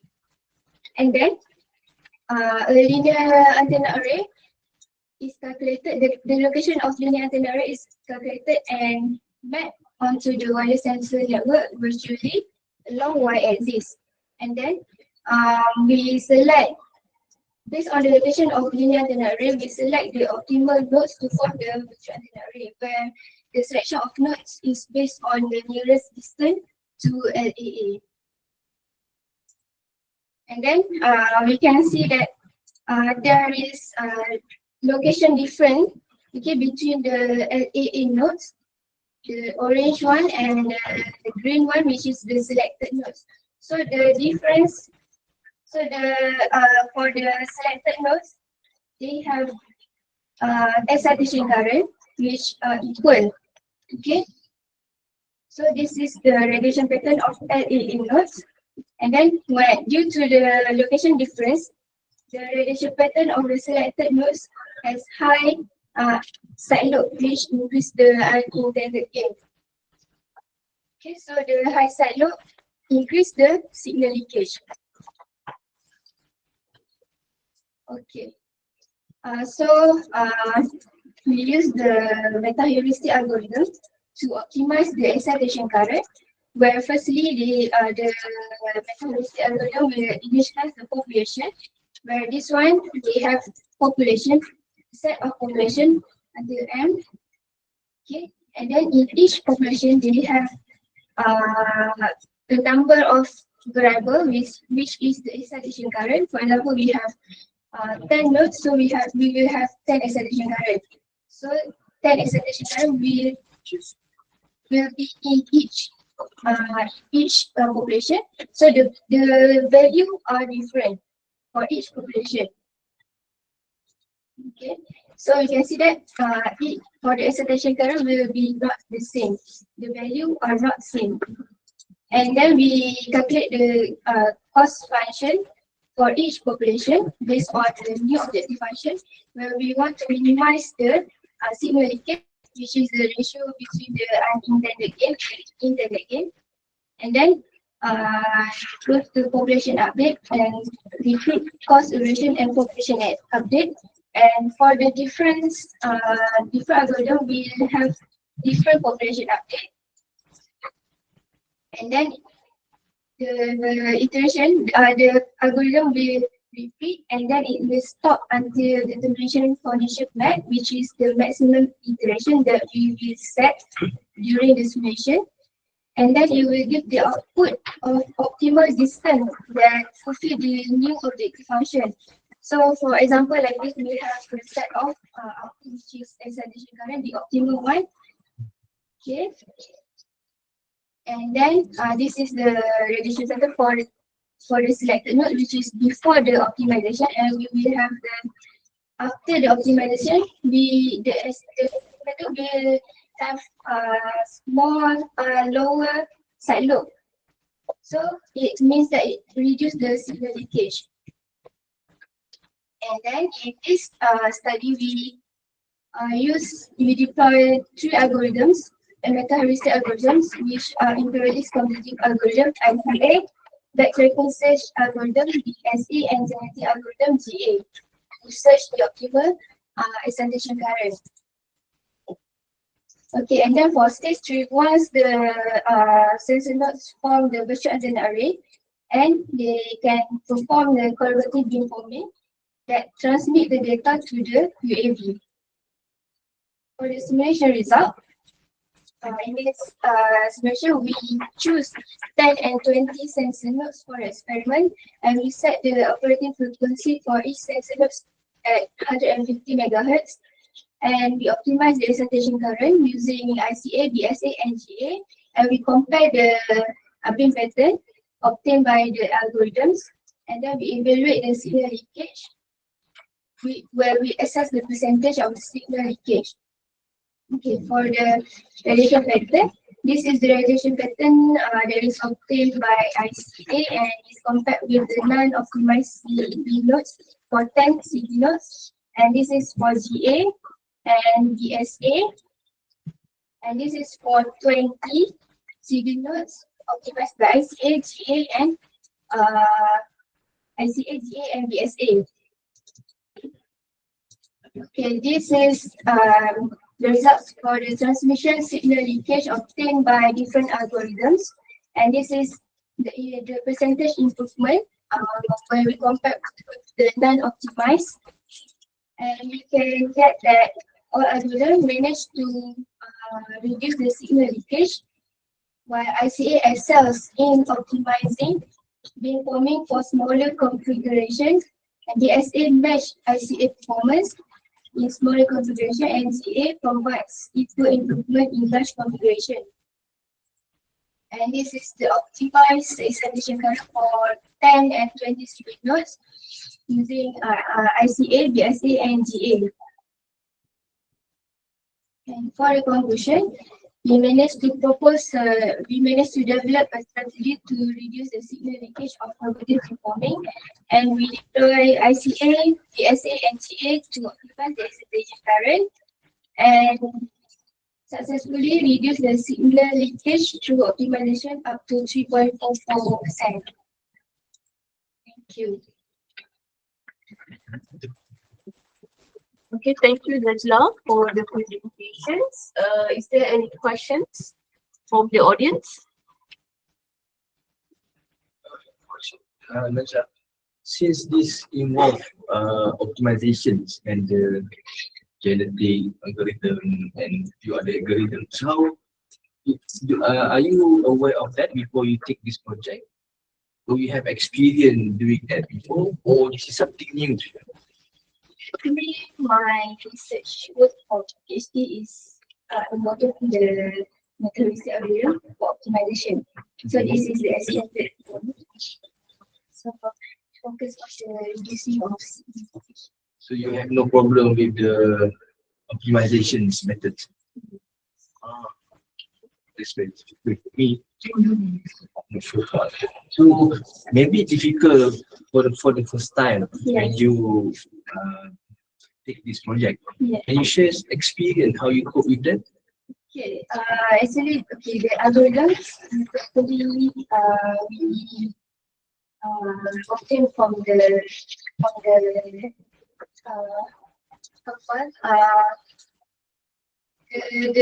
person that developed the algorithm. So we use the MATLAB. So from my experience, I not good in MATLAB, but I learned by myself and from YouTube and others, other tools, and then from there are a lot of optimization algorithms, but actually the algorithms are working similar. Only the solution update is different. So we need to understand how it works. So, but the output will be the same. I mean, it will be, for example, the excitation current, only the value will be different. Parameters. Yeah, different parameters, yeah. So we just need to understand how it works.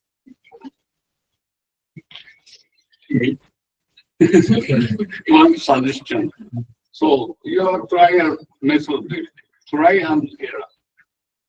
The basic concept is try and error. Randomly, you select a pattern, excitation. That is a try and error method. This three is the basic concept. However, another method is least square method. This means Yes. this means Least square method give ideal pattern, radiation pattern, then determine the excitation. That is deterministic. So we should compare deterministics and this random, which is better. So, but I haven't run for the results. But in activity, this for the because the execution, the optimization involve a lot of dimension. For example, we have 10 nodes, so we need to find, and the execution current is continuous. So it will take a lot of time to get the optimal. More heuristics method is accurate. Yeah. It takes time means you need a huge computation. Okay, for the mathematics algorithm, you may take for one run, you take about several seconds. Yes. Is very quick. Yes. I've already Because we just randomly search the solution for the mistake when we look one by one on search. Yeah, so it will consume less time compared to the I already made the macro program for this mistake. So it will be like So Yamada Sensei also have a supercomputer. No, what is macro? I both one. No. For pattern synthesis, macro is sufficient. Only the simple coding.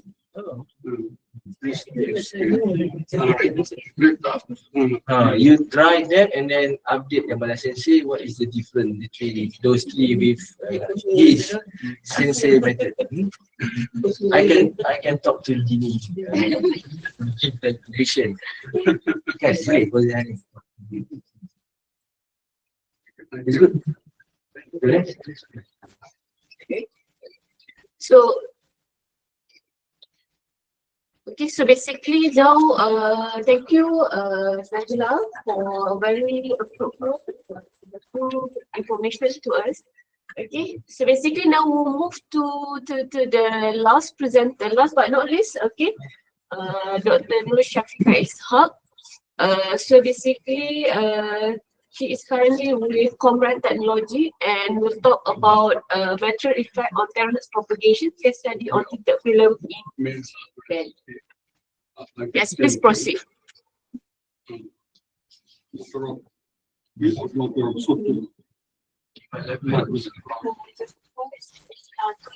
Afternoon to all of you. You may be nervous. Good afternoon. Good afternoon to all of you. Ramadan, from technology, my supervisor, for the team, and to all of you. So, basically today I will talk about my previous postdoc research that I've been done at UTHM. Entitled Material Effect on Terahertz Propagation, case study of the heated film in the G-band. So, this postdoc research has been supervised by Prof. R.R. Hanim and Dr. Yisiki. So, as we the first objective of this research is because we want to explore on the 6G and the sub-terahertz potential on the rising demand for data rate, demand of data rate due to IoT and extended reality. But there is a challenge at 6G and sub-terahertz range due to high atmospheric absorption and signal loss, particularly in indoor environments. So we would like to provide an understanding on how copper material may influence the signal quality is essential for reliable 6G communications. And our research has been explored on the D-band range between 220 to 325 gigahertz. This frequency range has been provided by US Federal Communication Commission, US FCC, that this band is promising for 6G due to its capacity for high-speed data, and require detailed study for signal behavior with different materials.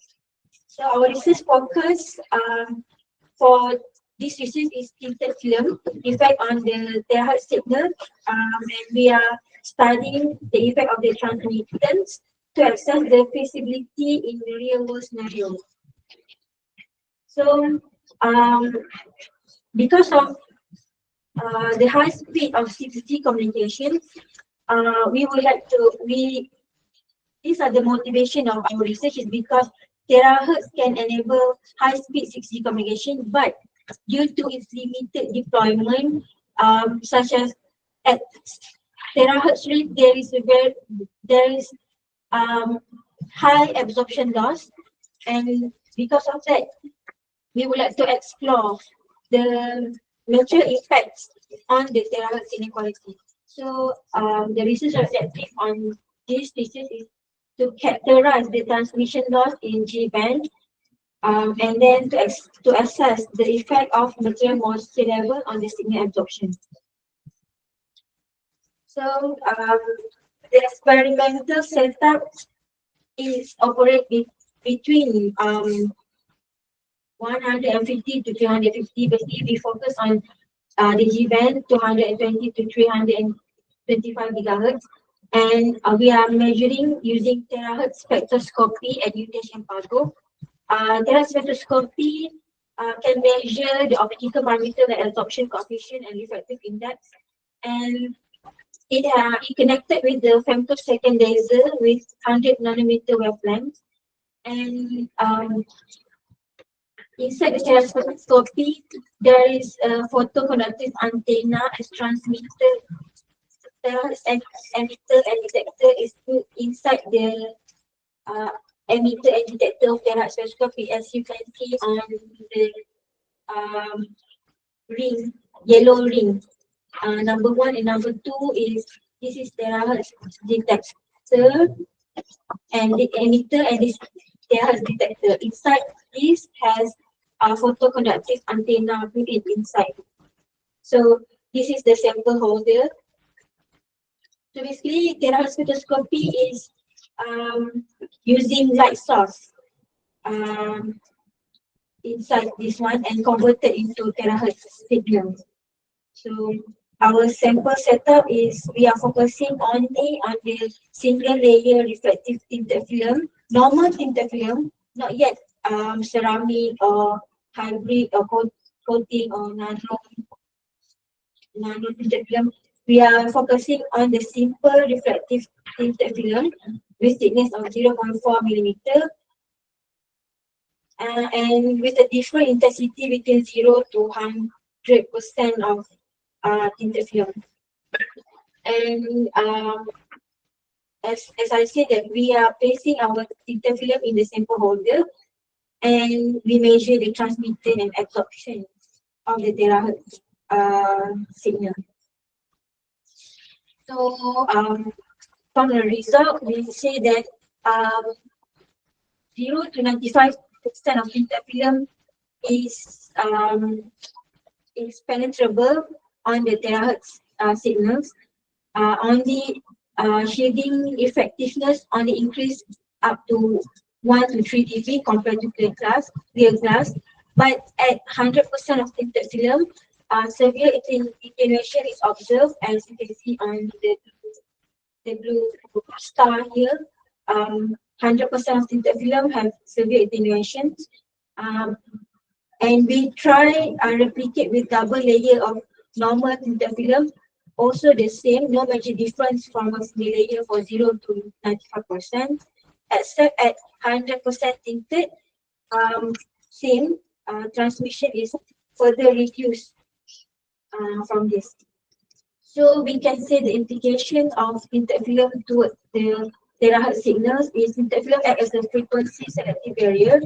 Lower intensity are nearly transparent to terahertz wave. Maximum intensity behave as a strong electromagnetic shield. Tinted glass and window impact does give an impact to terahertz indoor and outdoor coverage. So for future 6G impact, window with tinted coating may degrade indoor terahertz coverage, and automotive and building tinted can attenuate high frequency links. Possible mitigation for this strategy is we develop terahertz transparent coating like ceramic hybrid tinted may have an impact for terahertz signals. So system design use higher link budget to adapt beamforming to overcome losses. Reconfigurable intelligent surface to direct signal indoors, and standardized consideration is to include tinted or glass material effect in 6G propagation model. As for the conclusions, we found out that tinted film for 100% tinted film intensity does give an effect towards terahertz transmission in the G band range, and 0 to less than 95% of tinted film give a very minimal impact toward terahertz signal. That means that terahertz signal can still propagate. However, at 100% tinted film intensity act as the effective shield, which is more than 30 dB of attenuation, which is block the terahertz signal. So doubling the thickness on the tinted film show no major additional effect except at 100% tinted. However, this result may vary towards other material of tinted films. In this research, we also focus on the normal tinted film. So for our future work, in the future, whoever wants to continue these studies, it is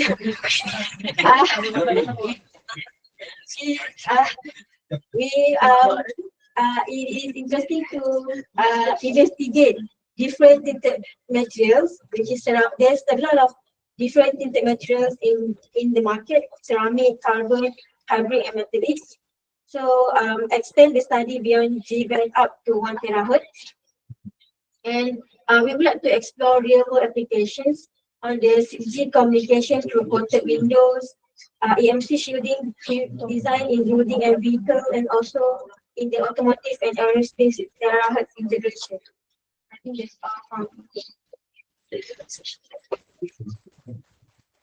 Thank you, Shafika, for the presentations. Any questions from the participants?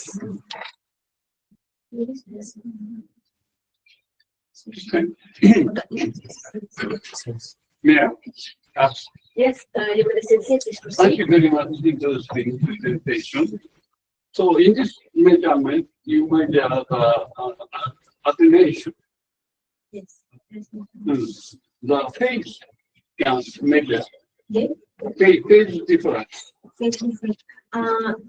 The terahertz spectroscopy that we are using has very limitations on the output result, which is currently we only can measure the transmission and absorption, because when we try to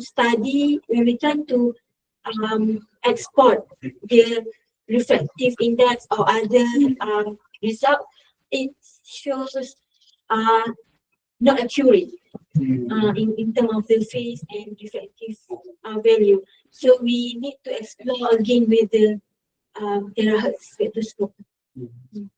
So that now you don't work value. That may be the reason is the reflection of the material. Maybe so based on the thickness, the thickness of the material. That is thickness is larger than wavelengths. Marking reflection produces a very standing wave inside the material. So your result may be not correct.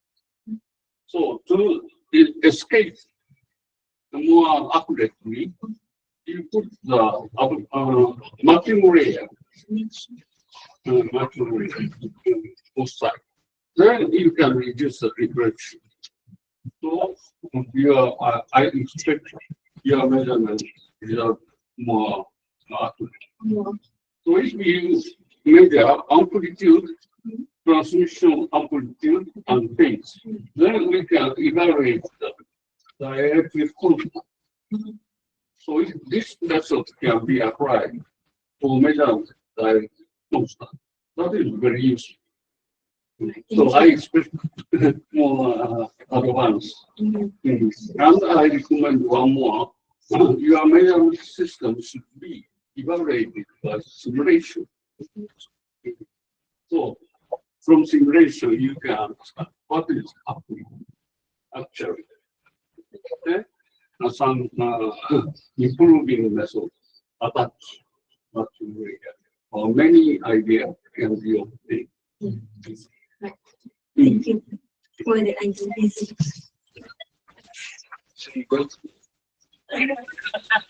Okay,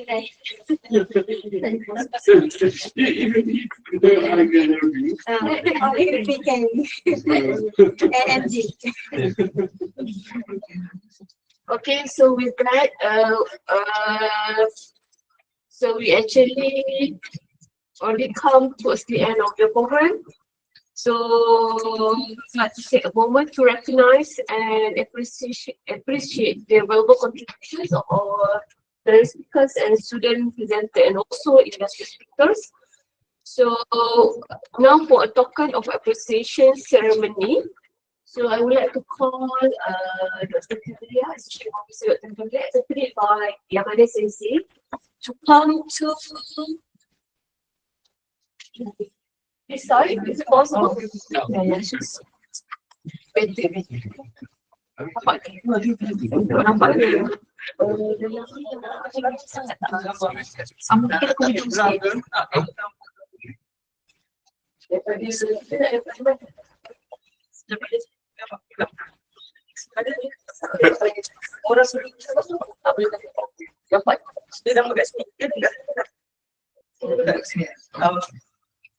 Call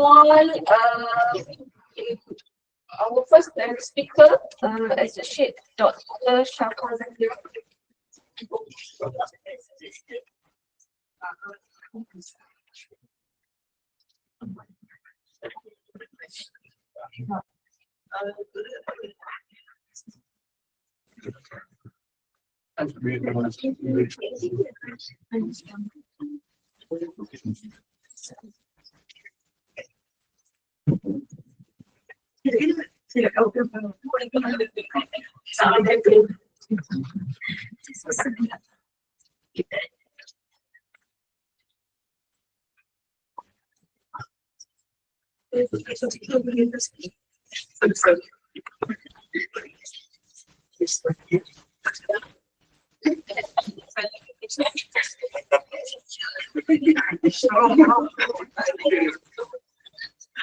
Next, our secondary speaker, Professor Dr. Viparam Shalomudin.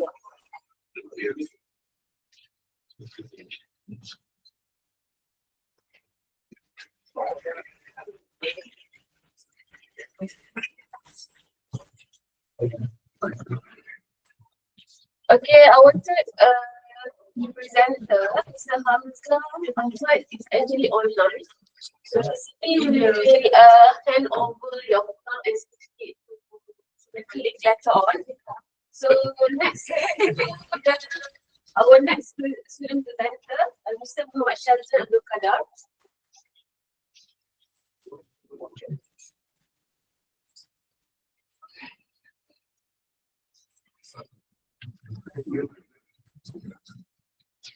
Okay, Miss Najla Ilyana.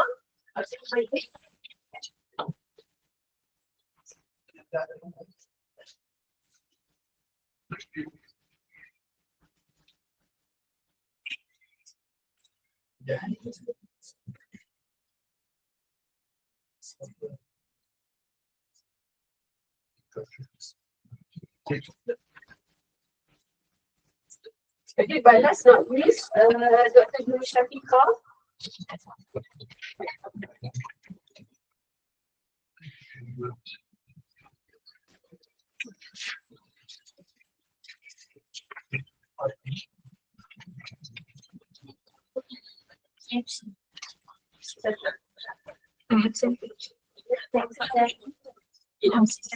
And to as organizers. Okay. So close.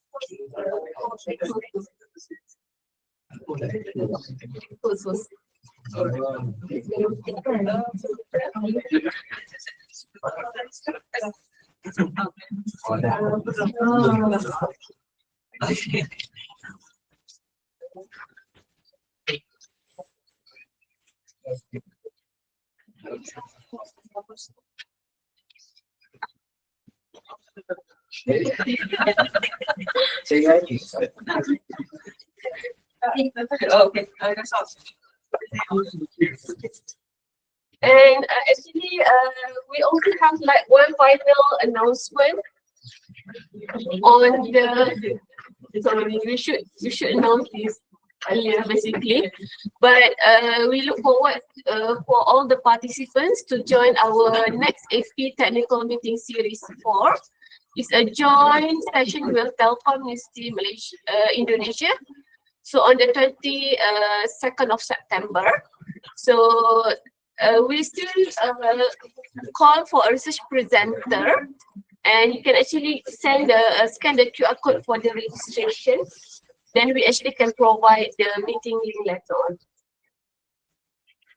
Okay, so with that, till we meet again. See you and thank you for joining us today. Bye.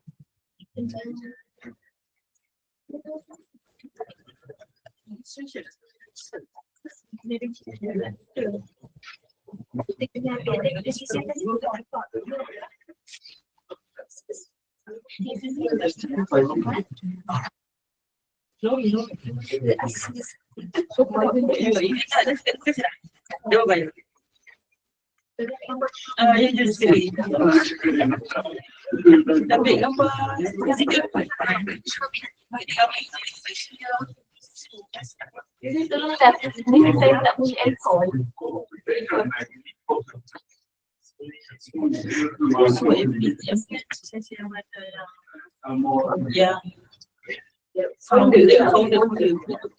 But